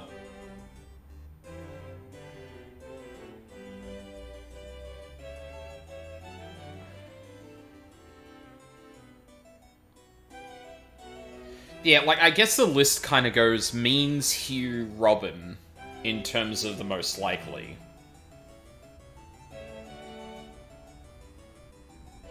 Because, like, his intensity around that, and, like, just law of economy of character, like, those are the only characters who were definitely involved who could have done it. And we haven't been focusing on means at all. He's just been in the background looming, going, I can just get rid of this by just forging evidence, like, just tell me when you want to forge some evidence and I'll be happily do it.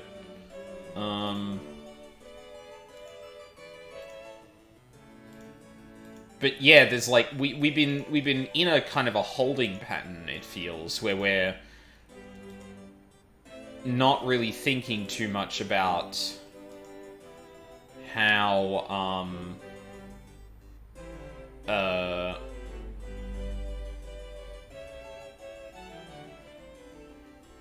do I phrase this?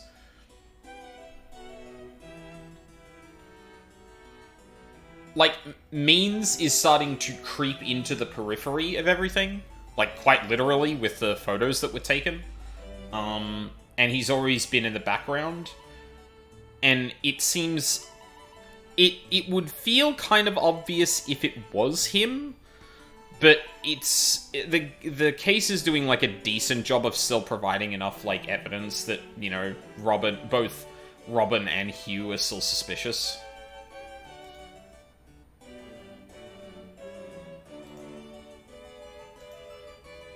I don't know, like, this case in particular doesn't feel like it's had really, like, a... Well, I guess, like, the wow factor was kind of, like, Robin being a woman. I'm back, like, hello. Hello. Yeah, I guess that was the big twist for the, you know, the first bit. Probably a lot of the thing that hinges on, or a mystery it hinged on. But it was just kind of like... It had a lot of other baggage with actually displaying that, so, like, when I look back at it, I feel like we haven't had much of a, like, big moment or twist come out, but that's because it, you know, mystery-wise, it felt a lot more, I was distracted from the mystery by the other implications of that reveal, as opposed to the actual mystery itself. I'm just talking about how it feels like this has been relatively straightforward so far, and I'm waiting for, like, a hook or twist or something here. Because, like, my gut is telling me it's means. The evidence and actual literal character we've kind of, like, seen tells me there's a likelihood it was Hugh, or he had some involvement. But beyond that, it feels like it's only ever the two of them. I'm just not... Yeah, I don't know. I have mixed feelings about this case so far. Not that it's been bad, it's just kind of like... middling, outside of obviously the whole Robin thing, but I think that had the impact the game didn't intend to have. The top view of the judge desk looks kind of like the Smash Bros. Battlefield. Does it? Oh, God. Okay. Fuck. I don't know why. It feels like this, for some reason with the scan lines, I thought Hugh was T-posing.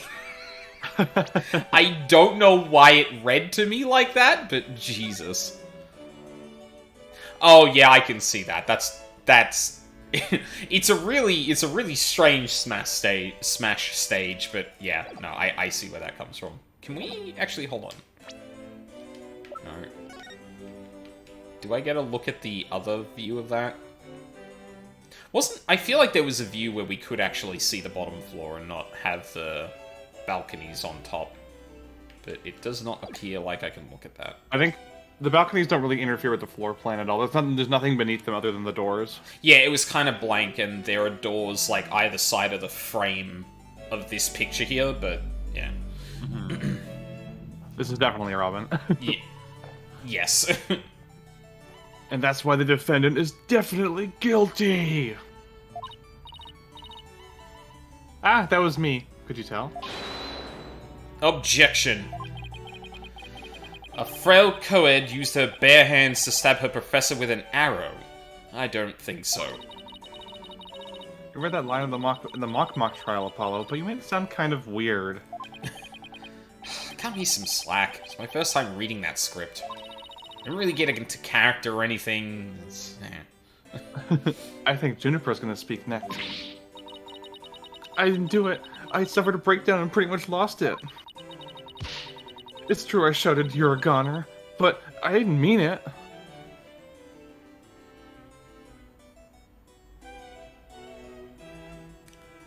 Huh. So you're telling me there is actually a recording somewhere of Juniper saying "you're a goner" that ended up on someone else's tape, and also someone else happened to... Okay. Yeah.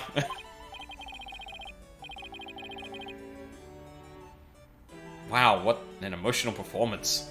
She put a real actress to shame. Thank you, Athena.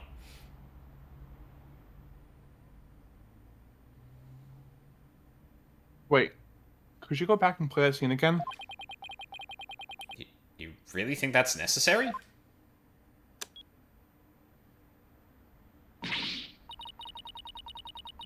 I didn't do it. I suffered a breakdown and pretty much lost it. It's true I shouted, "You were a goner," but I didn't mean it. Stop, did you hear that? I think you're onto something. Let's play that last part again. I don't follow. What are you guys so excited about? I think this piece of evidence should explain it. Time to show Robin a piece of evidence that links the line we just heard to the case. Take that! I'm sure you remember this. It contains a female voice shouting a violent threat. I'll play it for you. You're a goner. The voices and performance do sound similar, but I can't believe this is happening. It's just a possibility, but if the voice in this tape really is a recording, one made for the mock trial video, then that means this evidence was fabricated.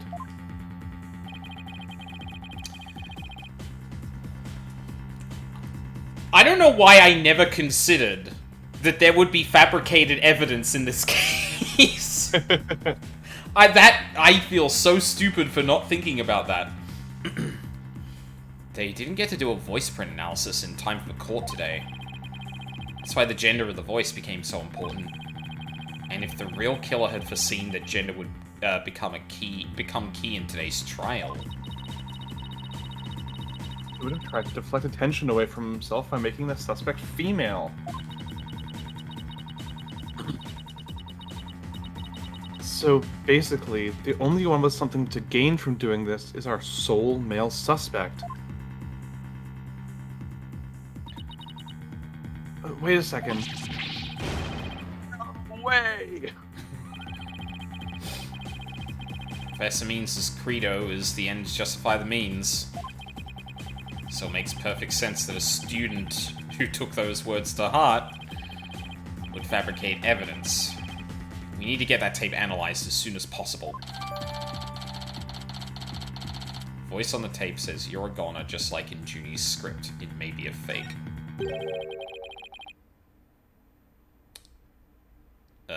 Means? I would guess? Allow me to assist you with that. Oh, no, Gavin. Oh. Okay. Better. Good. Okay, I'm glad we're not handing over the fabricated evidence to Means. That sounds like a bad fucking idea. Prosecutor Gavin, at least make some kind of noise so we know you're there. Let's go big or go home with Rockstar entrances, Fraulein. Timing is everything. Let me make a copy of that tape right now, and I'll get you the results as soon as I can. I trust that would be all right. Very much so. Thanks.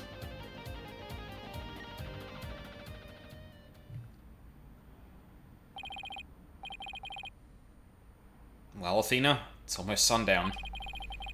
Isn't it about time we head over to the detention center? I think Junie will agree that this is something that could prove her innocence, but...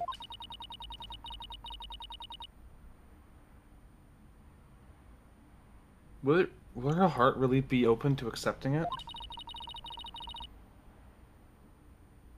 She had to have known this was what I'd find.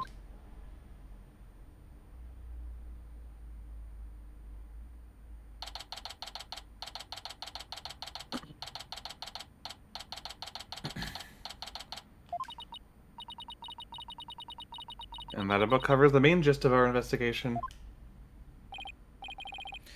I see. Very interesting. You've been quite the busy beaver today. Thank you for all your hard work, Athena. Well, my time's about up, and it'll be getting dark soon, so... Junie, you must be tired after being on your feet all day. You should go home and... No, wait, you have to listen to me. I don't want to hear anymore. I know what you're going to say, Athena. Junie, you promised. Yeah, okay. Solid evidence showing that is the truth. If we succeed in doing that, I want you to promise that you'll accept it, no matter how hard it is to hear.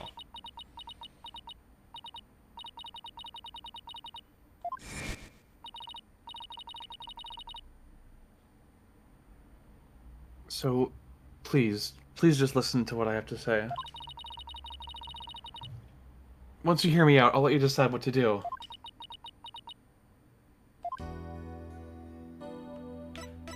Okay. Suspicions about O'Connor. The voice in this recording has been proven to be yours, Junie. In the mock trial video, we can hear you reading your line from the script. We're having both of them analyzed now, but from what I can tell, the voices are the same. And the only one who'd benefit from faking the voice recording would be Hugh.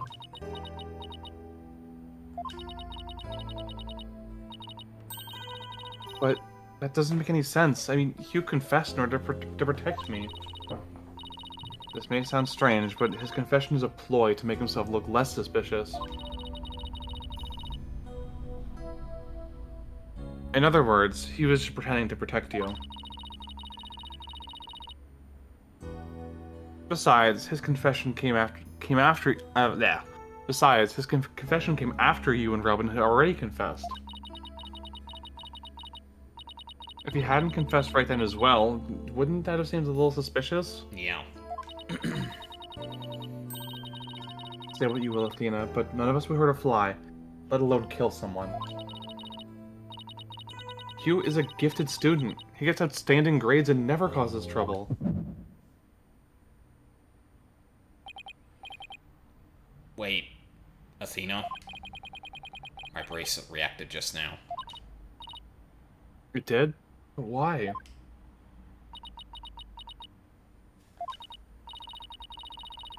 Junie, can you look me in the eye and repeat what you just said?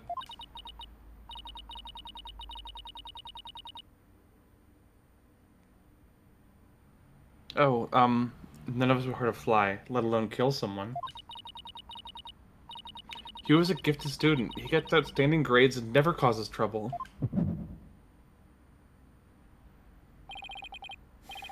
Now I'm sure of it. She's lying.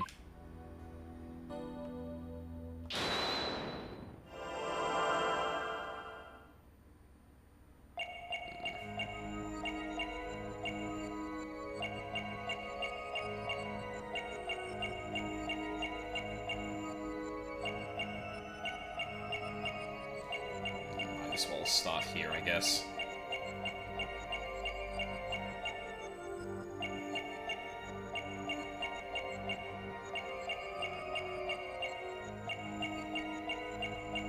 Okay. So again.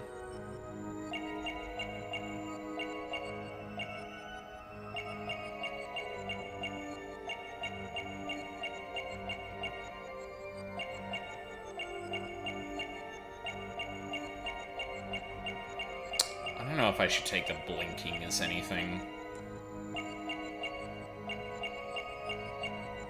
No, probably not. Is there other hand visible? No.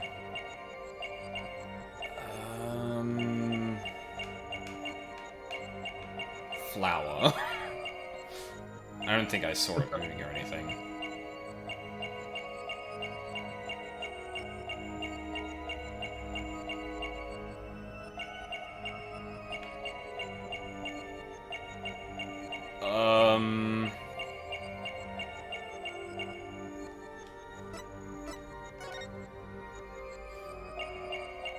I don't...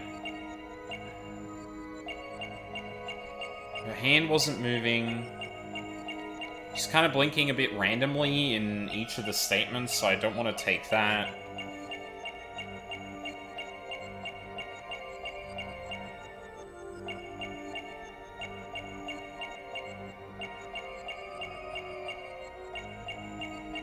I don't know what else to look for.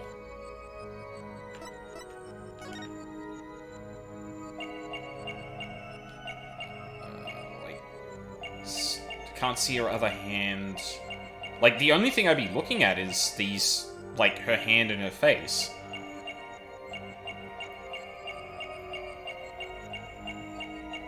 Like, unless I just completely missed...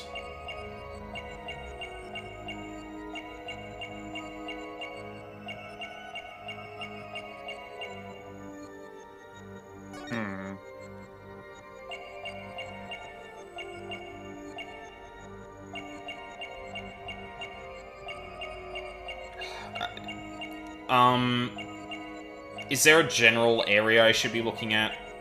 I honestly can't remember, so I'm looking it up right now. Okay, thank you.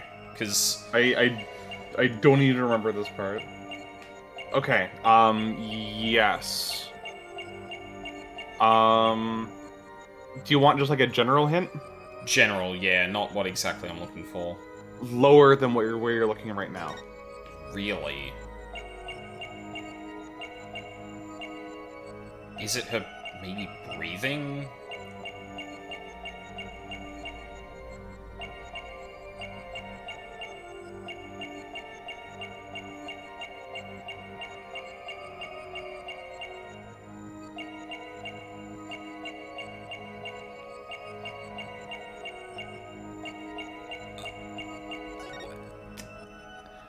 Wow, that... I'm gonna be honest, I would not have been looking there for a tell. That feels... Because I could get it if maybe, like, she started, like, kind of, like... Not, like, hyperventilating, but she was clearly struggling to breathe at a particular part of the sentence, which seemed to, you know, because she's got, problems breathing, anxiety, whatnot. If that's the actual tell and this is the way they did it, that is unfortunate, because that... Yeah, I would not have expected that. I'm gonna lie, noise... Oh, hello, Steph. Oh, hello! Noise, as it goes over all the words, sparks joy. It scratches my brain. It is a very good. I just wish it was a bit more of an obvious place to look for a tell there. Gotcha! Ah. Aha! You're... Yeah, no, that really doesn't... It really does not read like that. I get what they're going for, but... I guess if they wanted to make her actually look like she was breathing, it would affect the whole model, and at that point, it's not really something you have to look for. Also, it's so funny that you're joining us right now, Steph, because this is legit one of the characters that inspired me, you know? For, Mayuna? For me, you know, yeah. Muna, yeah. No, that tracks. Yeah, I guess I was kind of on the right track for thinking it, but yeah, this would be one of those things that would actually be easier to do in the 2D animation, funnily enough, because you don't have to animate the whole thing to, yeah. Yeah, and it was easier on the 3DS because you could see the full sprite on the top while you're zooming into the bottom. That definitely still does detract a lot from it for me. I kind of wish they did just like a side-by-side split screen thing. Like, I feel like that wouldn't be too hard to do, where it just like focused on the entire model and then you just, use the mouse or something to zoom in. Like, it doesn't feel like it's too hard, but I don't know, maybe the tools they have, they can't really make that work. But yes, welcome, Steph. Hope you're doing well. Juniper, you start coughing when you're under stress. You can't hide it from me no matter how hard you try. When you said, "and never causes trouble," a cough escaped and made your scarf flutter. As for why you were stressed, it's because you were lying.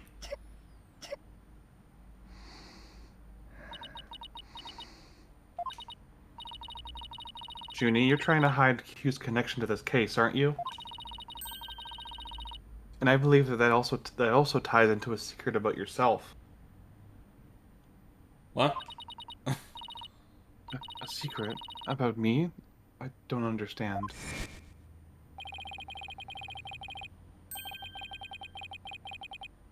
Oh, right.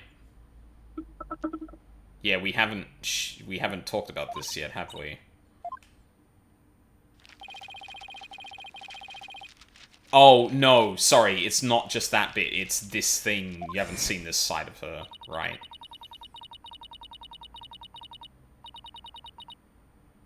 He ended their friendship after she found out about Junie's secret, which means Hugh must have felt betrayed by Junie, making her...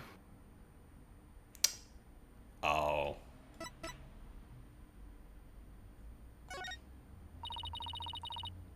You were Professor Court's snitch, weren't you? Yeah, that tracks.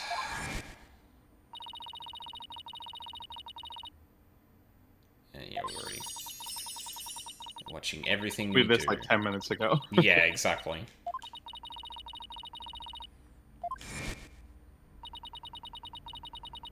And while fulfilling that role, you learned something about Hugh you'd rather forget. I don't know what you're talking about. Junie, please, stop hiding things from me. I hate having to force things out of you like this. Looks like we're gonna have to do this the hard way. Time to review the evidence and see if I can prove my hypothesis. I must have something that proves Junie's the snitch, and Hugh's connection to the case.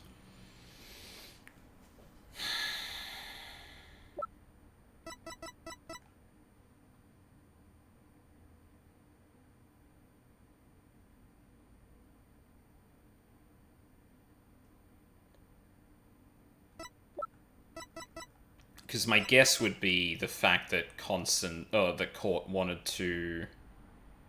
Let's review the whole planner just to refresh. Yeah. Tony Badge is always the right choice. You know what, Steph? All reliable. I will fall back on that if I need to. I guess just in general. Oh, routine report, need to speak with Hugh O'Connor. Actually, yeah, now that I reread that, that sounds like someone was reporting to her, and the result of that was need to speak with Hugh O'Connor, not that they're two disconnected things, which means, 23rd, meet with Hugh about that report yesterday. So, Junie found something out about Hugh, told Court. Yeah, that would probably be it. Take that! Right here in Professor Court's planner, it says, "Routine report." I believe this is meant to mean when a snitch would report into Professor Court. That's cute, because the initial way I read that was just like, yeah, I speak to Hugh about the routine report, not that someone else gave that report and the result was having to talk to Hugh. I also believe Professor Court planned to meet Hugh in private based on the snitch's info. Snitch is such a dirty word. You can't call her, like, an informant or something. Yeah, yeah. And from their meeting, Hugh must have put two and two together and figured out your secret. You know what they say, Junie, snitches get stitches. So you see, it all makes sense. Only if you're the snitch, Junie. Who said that first? Was that... That was Robin, right? Robin was the person who introduced us to the idea of a snitch, yeah. Yeah, right, okay. Yeah. Because I was going to say, if it was Hugh, I'd be like, oh yeah, of course he feels slighted by that, so he would use that word, but yeah. It is an interesting choice.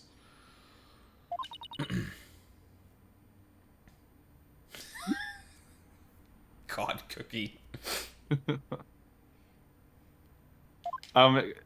Worfy, can you quickly pull up the portrait that like the photograph that has the portrait of her other outfit in it? Is there one? Yeah, the picture that they took. Oh, yeah. So, Steph, you can see in the background here her other outfit, which might make the inspiration a bit more obvious. Okay, yeah, you're good. Yeah.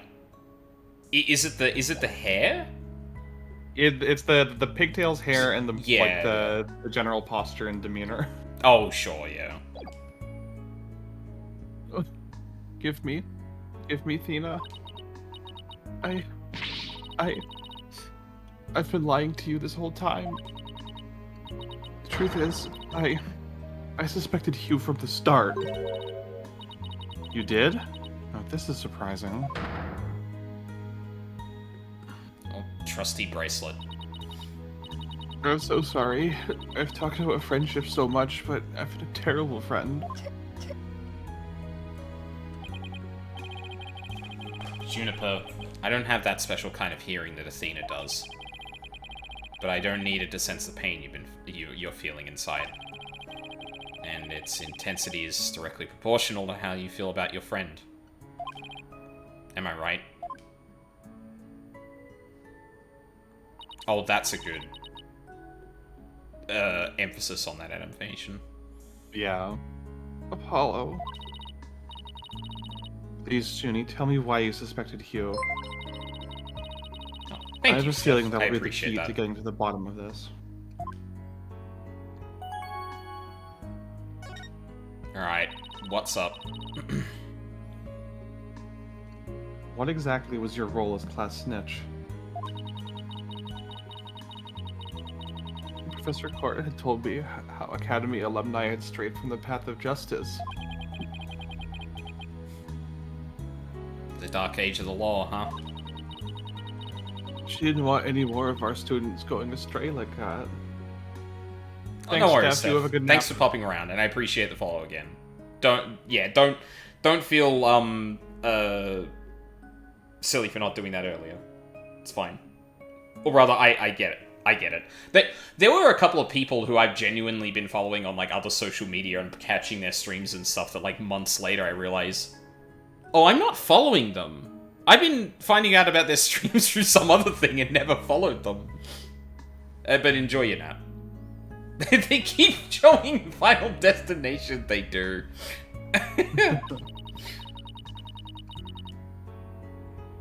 But few others at the Academy shared her view.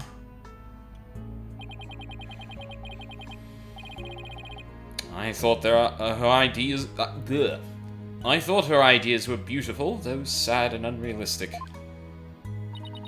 Is that why you did it, Means? She asked you to be her eyes and ears, didn't she?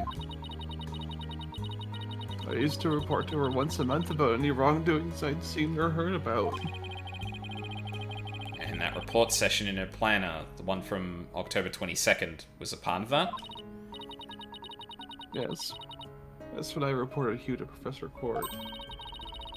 She snitched on? Snitched on her own. Sorry, go on. She snitched on her own friend? I had accidentally overheard Hugh talking. What did you hear? I was talking to someone on the phone. I think it was one of his parents. What were they talking about? Something about having paid money for good test scores.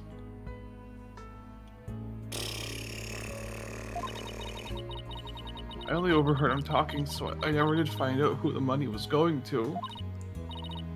What? That's bribery. He was buying his way through school, and if that's the case, then that evidence that always seemed out of place might actually be about a secret. I keep getting a Twitch error number 2000 just on this stream. It's really weird. It could be, oh. Yeah. Happening on mobile and PC?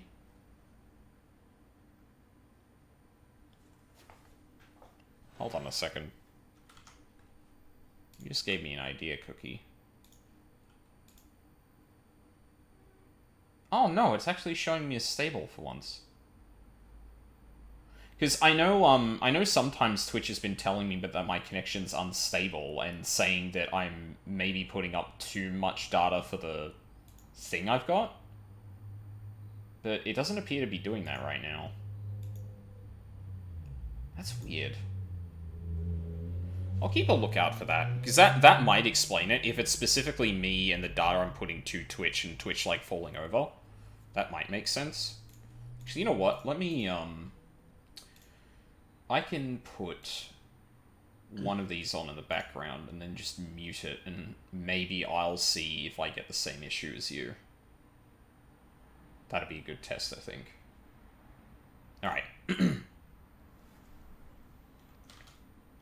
But yes. Yeah. Take that!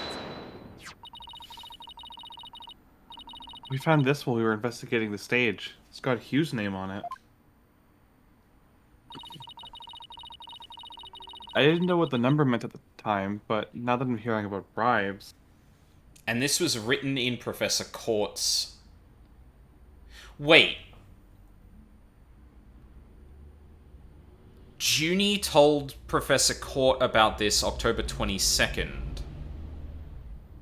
And then there's a page in here that says October Hugh 120. But did that exist before or after?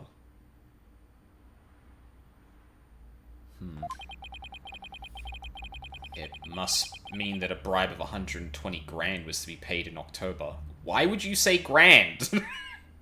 I guess because 120 is a comically small bribe. Probably, for such a yeah. huge ethical violation. It would, yeah. No, I guess that makes sense, but... What's more, take a look at this mark. That same mark is on the pages of Professor Court's planner. Hey, you're right. Wait, but why would Professor Court have that kind of information in her planner? Did you tell her about that, Juniper? You don't really think the person who was taking the bribe money was... It's either that or it was confirmation from her because she already suspected and was writing that down. It's just a possibility at this point, but it may indeed have been Professor Court.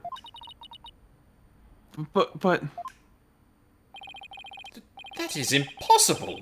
She'd be the last person I'd ever suspect of accepting bribes. Like I said, it's just a possibility, but a rather good one.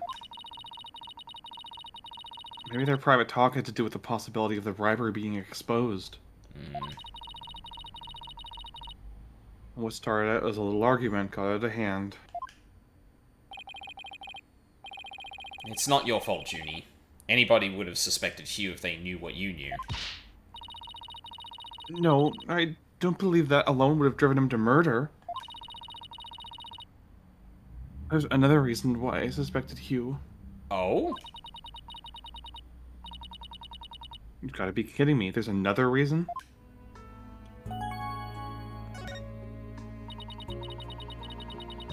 I saw Hugh around 7 p.m. the day before the mock trial. Right.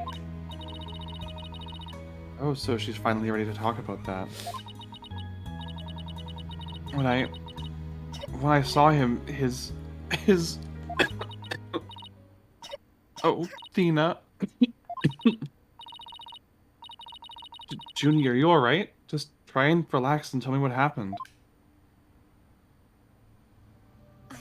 I never wanted to see what I did. But I'll have to live with it, won't I? In that hallway, Hugh's hands... His hands were dripping with blood.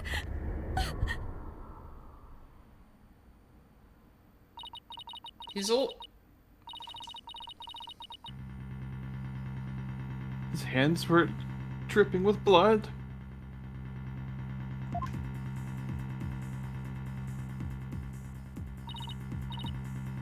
What? But why?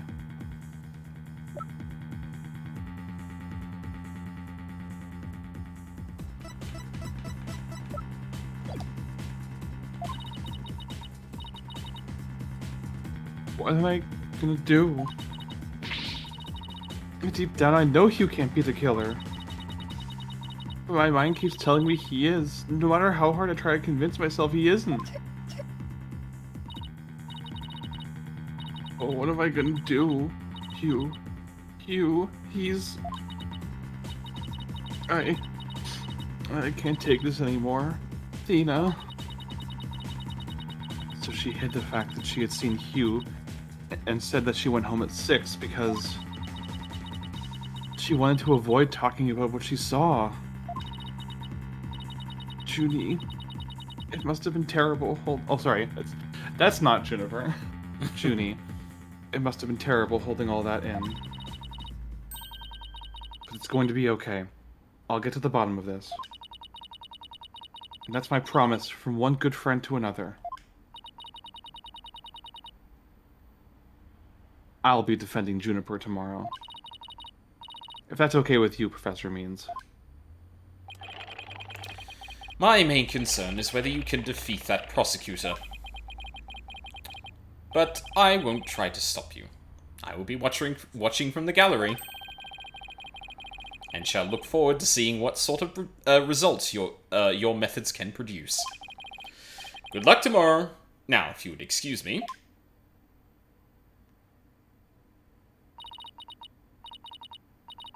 Tina, I'm sorry. I really mean it. I wish I had trusted you from the start. You have to uncover the truth tomorrow. I know you can do it. Don't worry. We already know that the prosecution's key piece of evidence is a fake. And thanks to you, we figured out the motive, too. Let's give this our best shot, Athena. Let tomorrow be the day Juniper walks free. I wouldn't have it any other way. Should be all ready now. What could possibly go wrong this time? Ba-da-ba-ba-da-ba. Yeah, really. Still, there's this strange, uneasy feeling I can't shake. I better be imagining it. No, I don't think you are.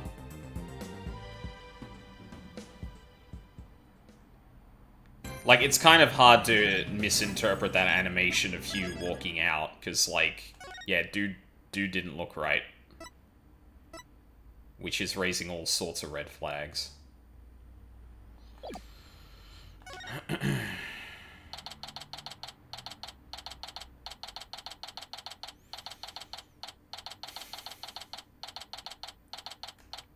I looked through the evidence just then too to see if I could find anything that's and it would have stuck out already if that was the case. But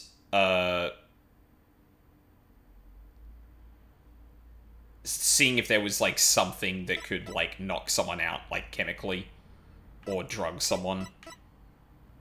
It was like the immediate thing my brain went to because yeah, that seems That seems like an important thing we need to establish is what state Hugh was in after he came out of there. Because he just could have been hit over the head, but who knows. Were you able to sleep last night? Huh? Oh, sleep. Sure, I slept. For a grand total of 0 hours. Guten Morgen, you two. You look like you're ready to put on a real show. But before you do, I have a good luck gift for you. The voice print analysis came back, and the results couldn't be more clear. The voice in the mock trial video and the tape recording are one and the same. In other words, the recording's a fabrication. Awesome.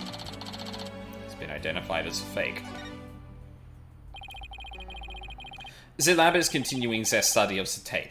So far, they've found signs of overdubbing. But it's going to take a bit more to recover the audio that was erased. Oh. Who's there? Wait! Did you see who it was?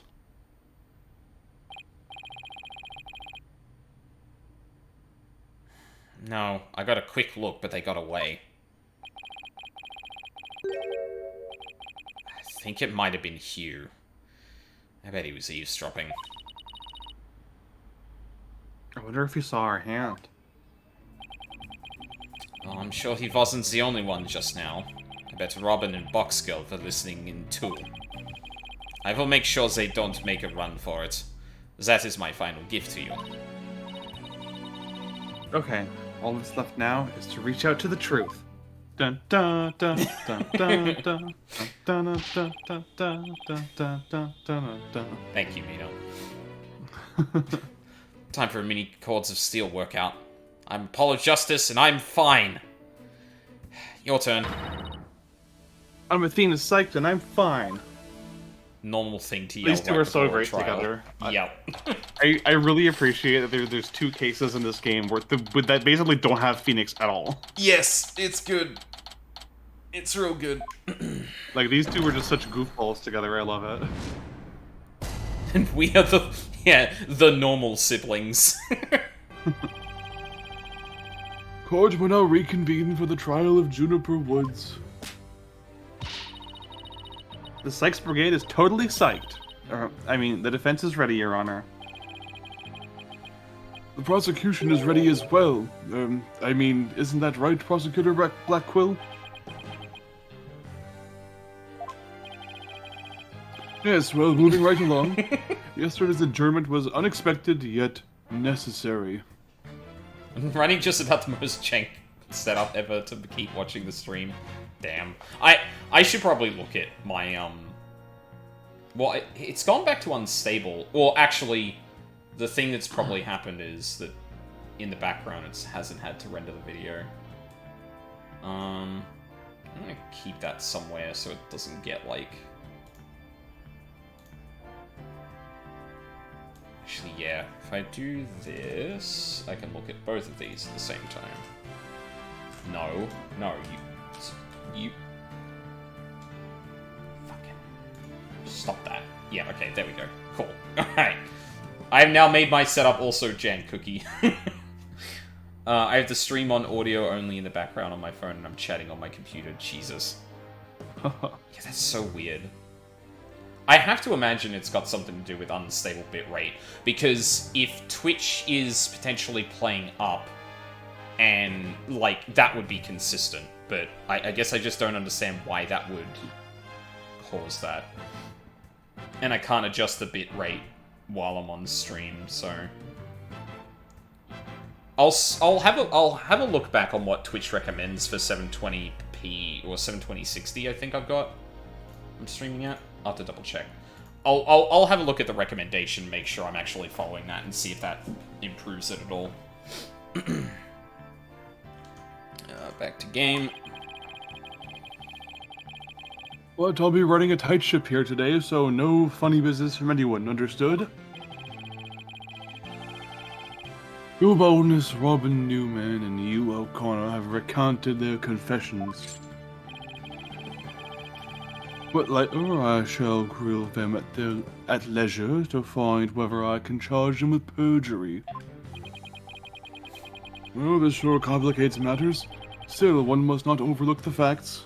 Is that going to interrupt things, Professor Blackwell?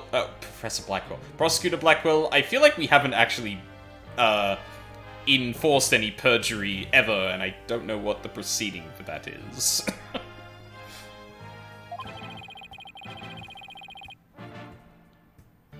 Now about the school camera photo that was submitted yesterday.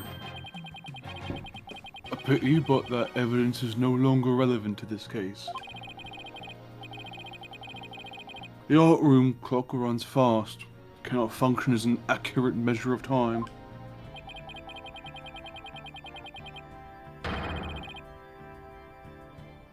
As for the bungling detective who overlooked that, he is paying for his failure as we speak.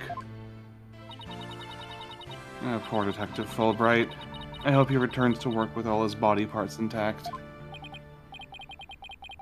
But if that's the case, then what will we... The accused is the sole person who could have moved the body from the art room to the stage. And I mean to prove it here this day.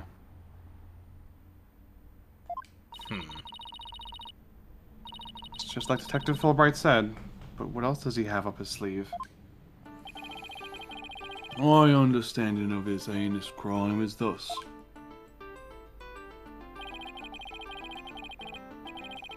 The murder took place in the center of the art room as evidenced by the blood stain. Blood was also found on some pottery next to the window over the maintenance area. Which is to say, the body was carried over to that very window. I don't know if I buy that. Just the front pottery? None of the others? Seems oddly specific. The Ghost of Christmas Future, no. From there, it was dropped down to the maintenance area below. Have we ever seen this frame? I don't remember. I don't think we have, which is strange, because I feel like we've been outside that building and it said, oh yeah, we can, you know, this is the building, and I just presumed it's a building that's lower to the ground. Although that makes the scrape mark on the side of the building more suspicious to me.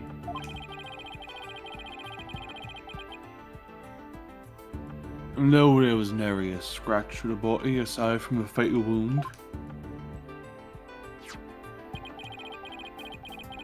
That too was per the script. An eye jump mat was employed to cushion the fall. Also, hi, Purple Monkey Bonsai Buddy. I feel like I'd seen your name in chat, or maybe on my followers thing before, but it marked you as first time chat, and I went, oh, I don't recognize that? Wait, no, I do recognize that. And didn't say, hi, welcome to the stream. So apologies about that.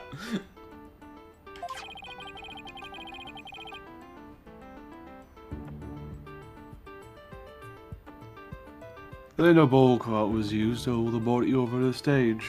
Okay, but do we have evidence this actually happened? Or are we, again, are we just presuming? That's not very clever. I mean, it's the same exact body moving scheme as the script. Anyone could have moved the body that way. Objection! Your propensity to spew forth words before you think is not very clever either. Why, you... Moreover, the prosecution has a witness, which is most unfortunate for you. Really? Witness, it's time for you to come forth.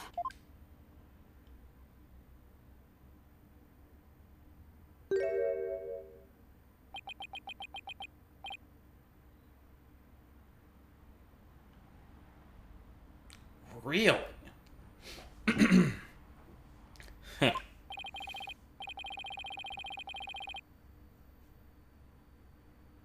Ahem. Well, Now then, will the witness please state his name and occupation? Hugh O'Connor. I'm a senior at Themis Legal Academy, and I'm studying to be a lawyer. Yesterday, I told that lawyer there that I would testify to the truth. So, I intend to cooperate fully in today's trial. Happy now, Miss Sykes?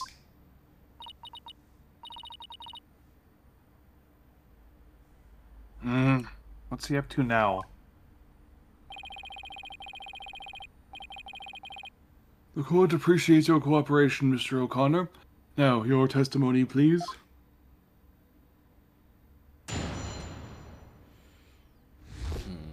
What O'Connor saw. The lecture hall was packed before the mock trial, but the rest of the campus was empty. That's when I saw Juniper dragging a large mat from behind the stage. Okay, you know about...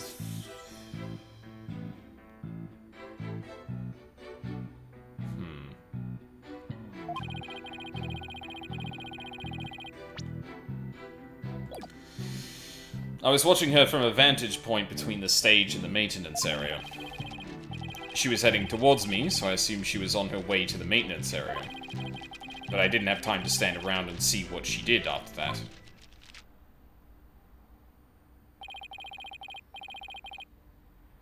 The real truth hurts so much, doesn't it, Miss Sykes? Or maybe you thought I was going to bring up something else entirely against your client? Ugh. Never snappy comeback when I eat one. He's coming straight at us today using any means possible.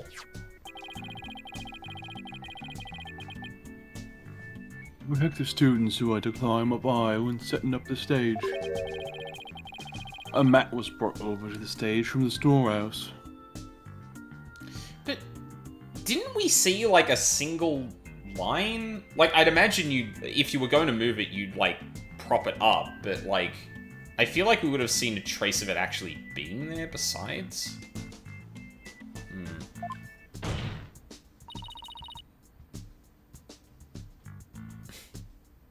Our client is the student council president.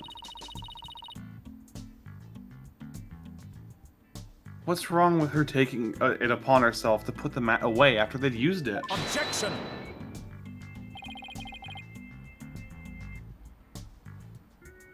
Oh, there was plenty wrong.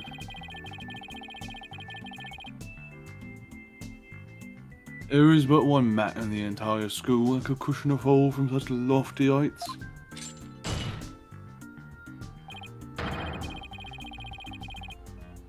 Ergo, the mat in question was indispensable to moving a body. Ugh. It sucks being the last to know everything. I think I get it now. The drag marks we saw behind the stage were made by that mat.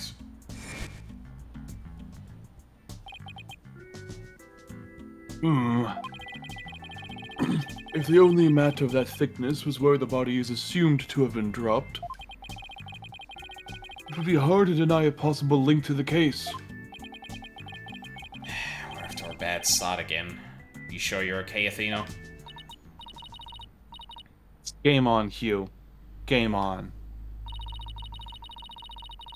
I'm gonna turn your arrogant, perfect score grin to a teary-eyed frown of failure.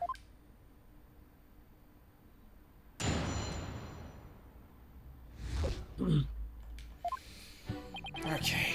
Lecture hall was packed before the mock trial, but the rest of the campus was empty. That's when I saw Juniper dragging a large mat from behind the stage. I was watching her from a vantage point between the stage and the maintenance area. She was heading towards me, so I assumed she was on her way to the maintenance area. But I didn't have time to stand around and see what she did after that. Vantage point? Hold it! Mr. O'Connor, are you positive you were standing exactly where you said? I mean, he was being pretty vague about it, so... Oh. Oh! Yeah, how the fuck did you manage to see that? That's impossible. I was between the stage and maintenance area, and she was behind the backdrop.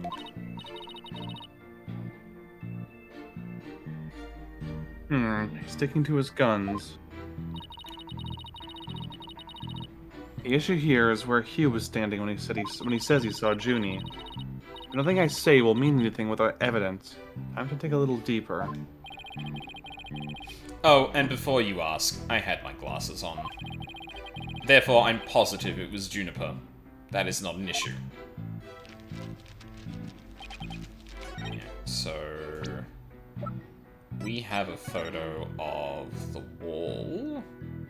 Is that gonna be enough?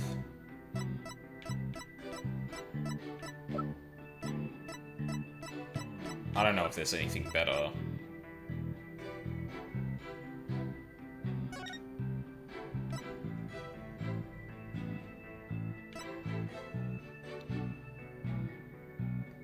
I mean, do we have evidence that it was there the day after?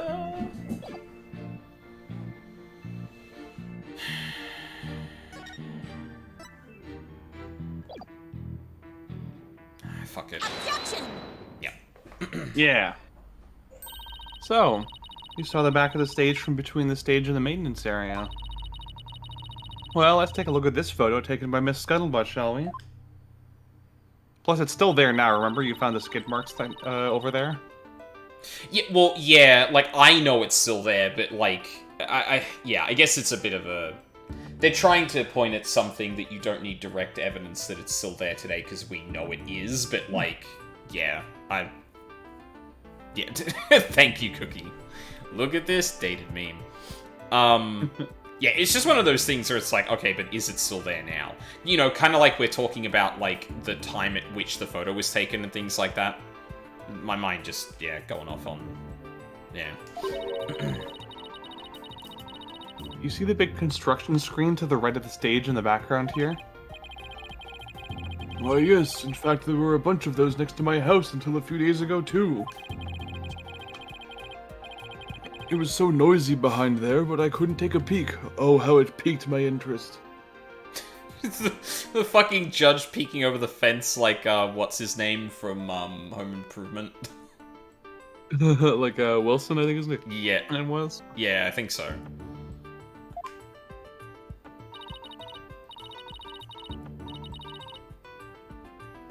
Exactly, Your Honor. You cannot see past such screens. That is their purpose. Now, let's see. How exactly is that screen positioned again?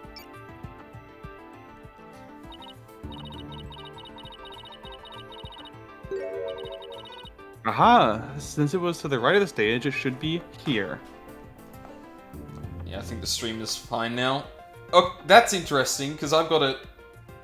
I can watch the stream like a normal person, yeah. Which is weird, because, like, I've still got it unstable. My video feed seems to be fine.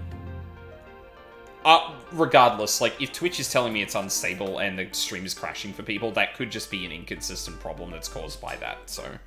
I'll try and fix that for next time. And from this vantage point, the witness claims to have seen our client behind the stage backdrop. Oh my, but the screen would have been completely in the way. No, Cookie! Damn it. That's right. Therefore, the witness couldn't have possibly seen our client from this point. Oh, ouch!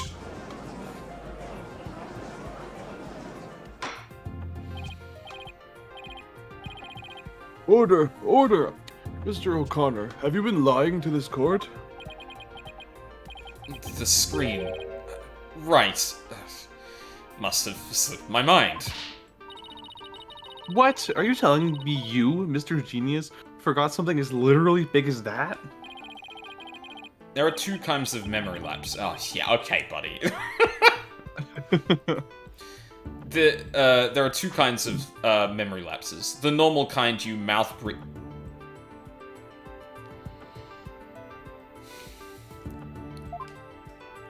Moving on. And the genius level lapses of memory that people...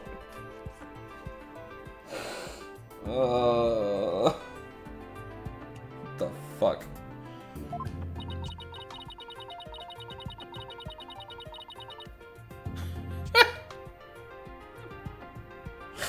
Oh my god, they actually use the word brain fart. Awesome. Why don't you just admit that it was a normal, everyday brain fart already? Will the witness now please restate what he remembers minus the lapses of memory? That's easy. I was on the other side of the screen. In other words. But then, why was she moving towards you? If that's true, then she was moving away from the maintenance area. In other words, I witnessed Juniper from the stage side of the screen. Objection! You're testifying that our client was behind the stage.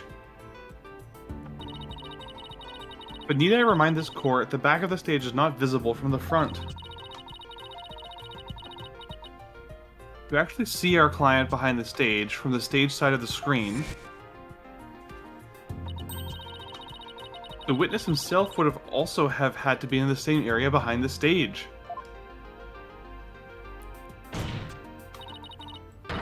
But in that case, our client would have definitely seen Mr. O'Connor. Yeah. I really should rest this thing on the ground. Nice one, Athena. Keep it up. Yeah, it's almost like he was looking at that from an elevated position of some kind. Objection! Oh.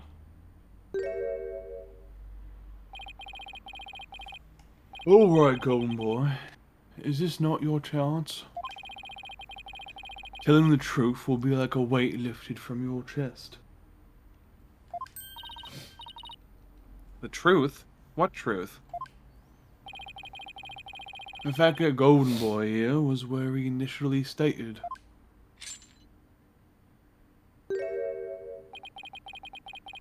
That is to say, it was between the maintenance area and the stage. Objection! But then the screen would have blocked his view of... Objection! On the ground, yes, his view would have been blocked indeed. But consider how smoke always wants to rise up high. Okay. Athena, look at the photo again. Do you think...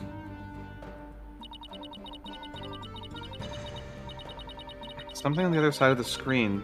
Something high enough to see the stage. This crane certification is gonna come back to bite you, Hugh. Why were you in the fucking crane? It was either that or it was in one of the windows, but like I'm assuming here that we're talking about the crane. Like he was on the outside. No way, this crane right here? I don't remember seeing a crane there on the day of the mock trial. Me neither, but it's probably safe to assume it was moved before you found the body. That's far enough, Prosecutor Blackwell. Remember, you promised. I recall making no such promise. It was you who came blubbering to me about keeping quiet in exchange for information. Ugh. What's all this about a promise? Is this about whatever Blackwell is using against him? What's it got to do with going into the crane? He's Golden Boy did not... not go up in that. He's not crane certified. Jail. Golden Boy did not go up in that crane for fun. He was working part-time as a crane operator within school grounds. What do you mean? He's 8!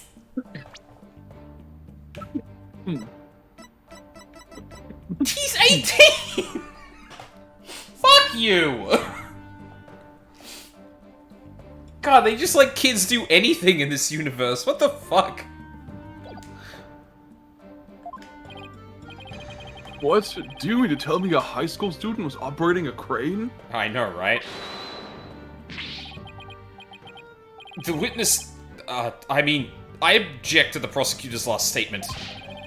There's no proof I ever operated that crane. What? Why? Wait, why are you lying about this?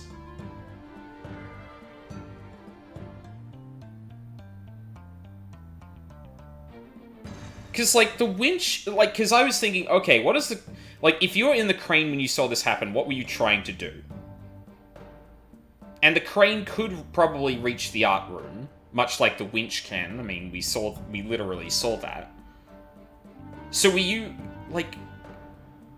Was the crane but then you'd be an accomplice to this. Surely you'd be a bit more careful about even admitting that... Which I guess is what you are doing. Fuck, this is throwing me for a loop for some reason. I don't... Hold it! I do actually have proof, though. Actually, there just might be something that proves you did. I'll fully admit, though, Mina, I would not have actually... If we got to this point and you hadn't pointed that out, I never would have guessed that that was Hugh. Really? Because I clocked it pretty fast in this one. Like, it just looks like him to me. He's got the glasses, they got the same hair. You're not wrong, but, like, I don't know, like, it's not enough of his face for me to go, oh yeah, that's Hugh, rather than, like, anyone else. Because also, look, so, in this picture, we presumably got Hugh in the crane on the right, yeah?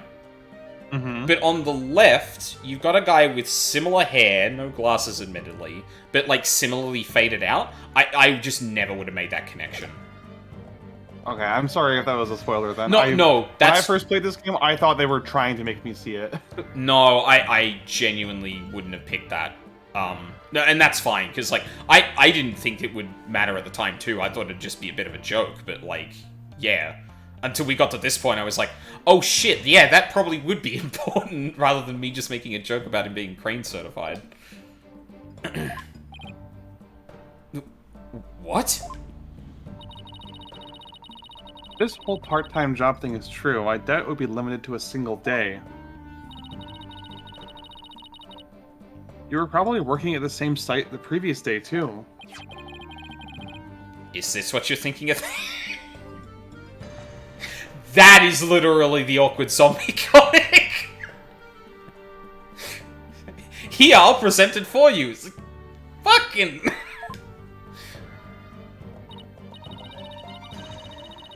Although, I appreciate that they did do it this way, because again, if I reached this point and I was like, what? Do we have evidence that that's the case? And it just automatically goes to this. I'm not gonna lie, I would have felt a little cheated if the game had actually asked me to show that when I really didn't think I would have cottoned onto that. So, maybe that's just convenient for me, because that's the one thing where I'm like, I wouldn't have picked that, and the game's like, yeah, let me just tell you that's the case.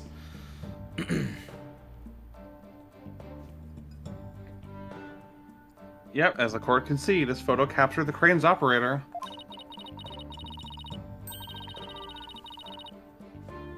And if you look carefully, he bears a definite resemblance to Mr. O'Connor. You serious? This is ridiculous. How very interesting. Let's ascertain whether this is as ridiculous as the witness maintains.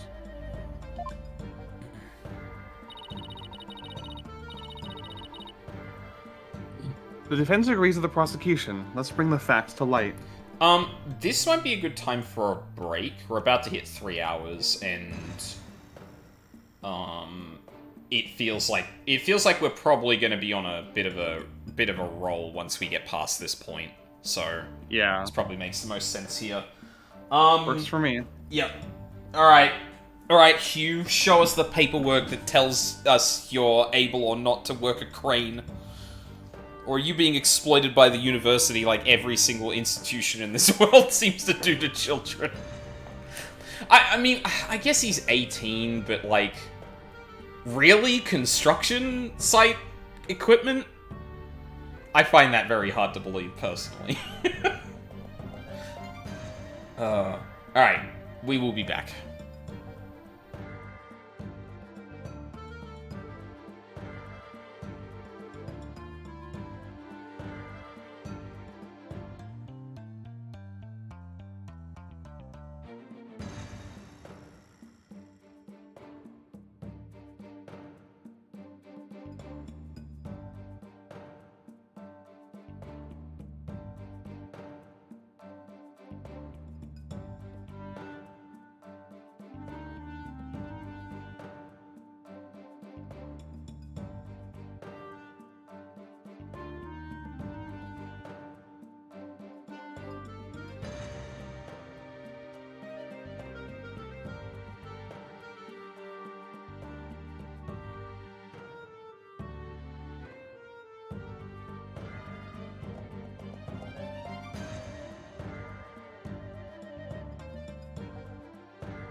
I return. I am also back. Welcome back.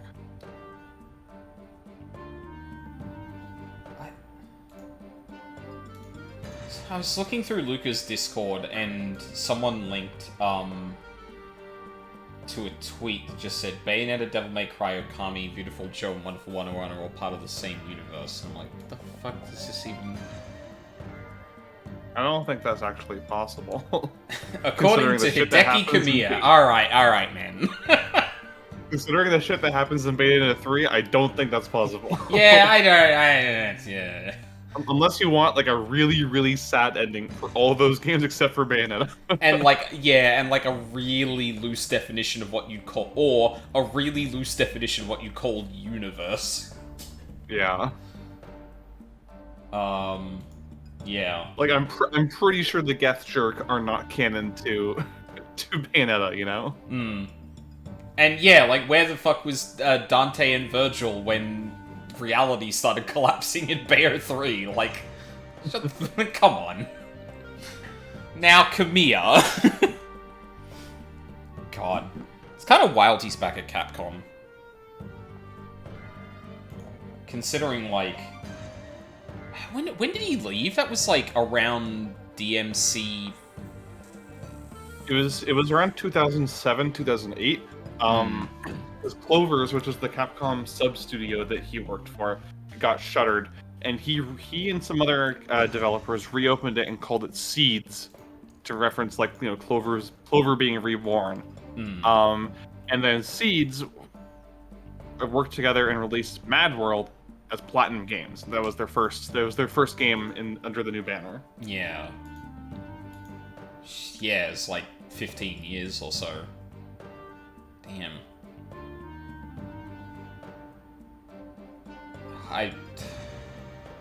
Like, seeing that Platinum's involved in the new Ninja Gaiden at least gives me, like, some hope that, like, okay, the studio's still probably gonna be doing some cool shit, but maybe just as a bit more freelancing and stuff like that. Because I was really worried, especially after the rumors of all the, like, the live service shit that was being talked about, that, like, they just, like, that studio just crashes and burns, essentially.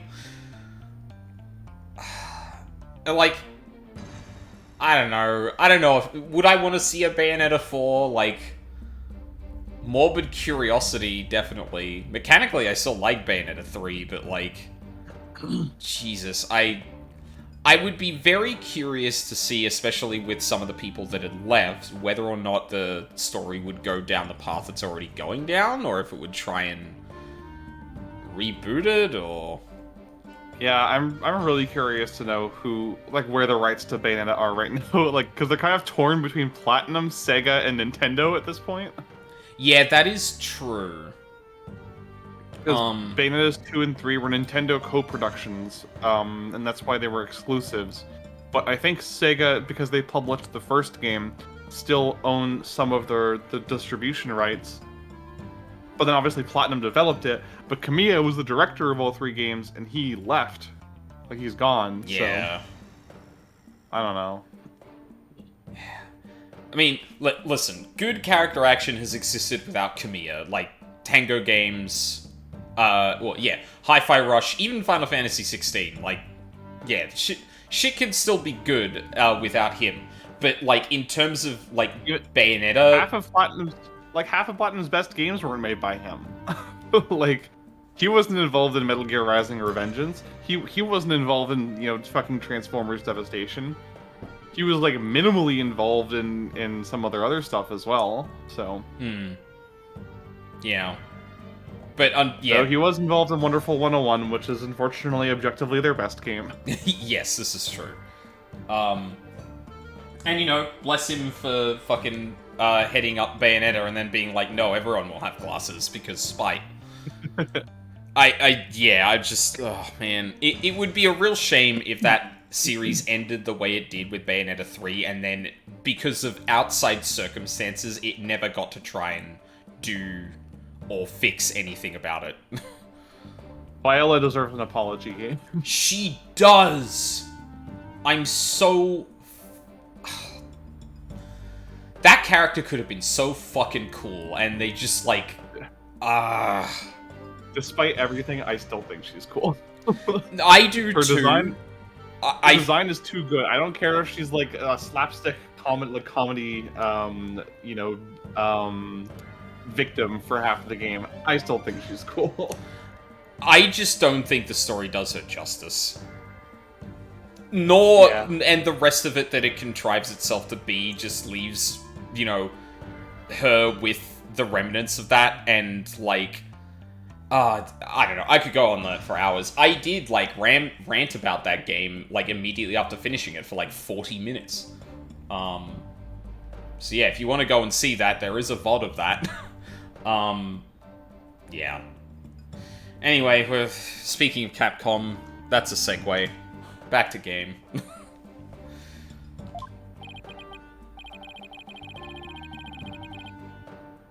That's all very well and good, but just how do you propose we do that? The person in this photo has one really distinguishing feature. The Choco. I'm not 100% sure, but it's at least worth a try. Actually, hold on. I say that, but... I don't actually see his neck. We can clearly identify the person in this photo as the witness by examining Fucking hell. his hobby. His hobby. The figure in this photo is wearing a very unique object around his neck. Well, yes, you can see it right there. But then, are you saying you mean to... Mr. O'Connor's neck is almost entirely concealed by his tall collar. His taller, if you will. But that's exactly why I believe this warrants further examination. No, not a chance. That would be a blatant violation of my privacy. You are a disgrace of a man. Now start unbuttoning that collar before I hack it off. Yeah, what's the big deal? Now let's see your neck. Vampires feel like. Yeah.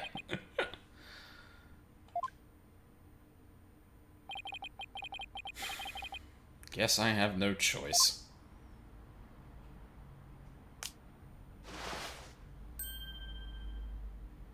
The fuck is that? Huh. Oh my. So where'd you buy that neckband, if I might ask? I didn't buy it. It's handmade, and there's only one like it in the world. Oh, wow, we haven't done this thing in a while.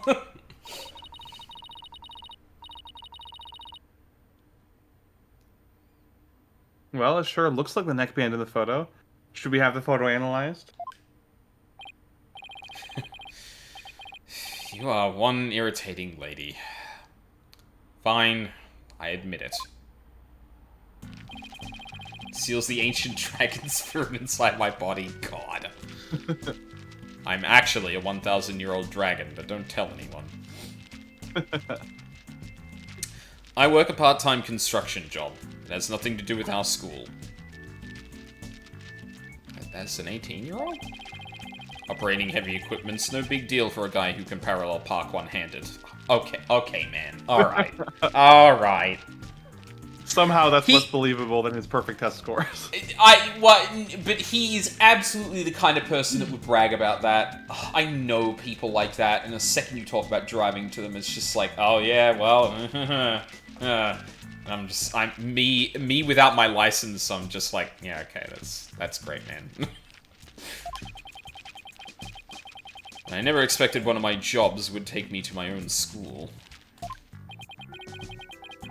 When you factor in all of the required tests and apprenticeship period... Yeah, exactly, right? Was he doing this since he was 12? Wouldn't you have to be at least 20 to have a license for operating a crane? But you see, Your Honor, you never factored in Boy Genius.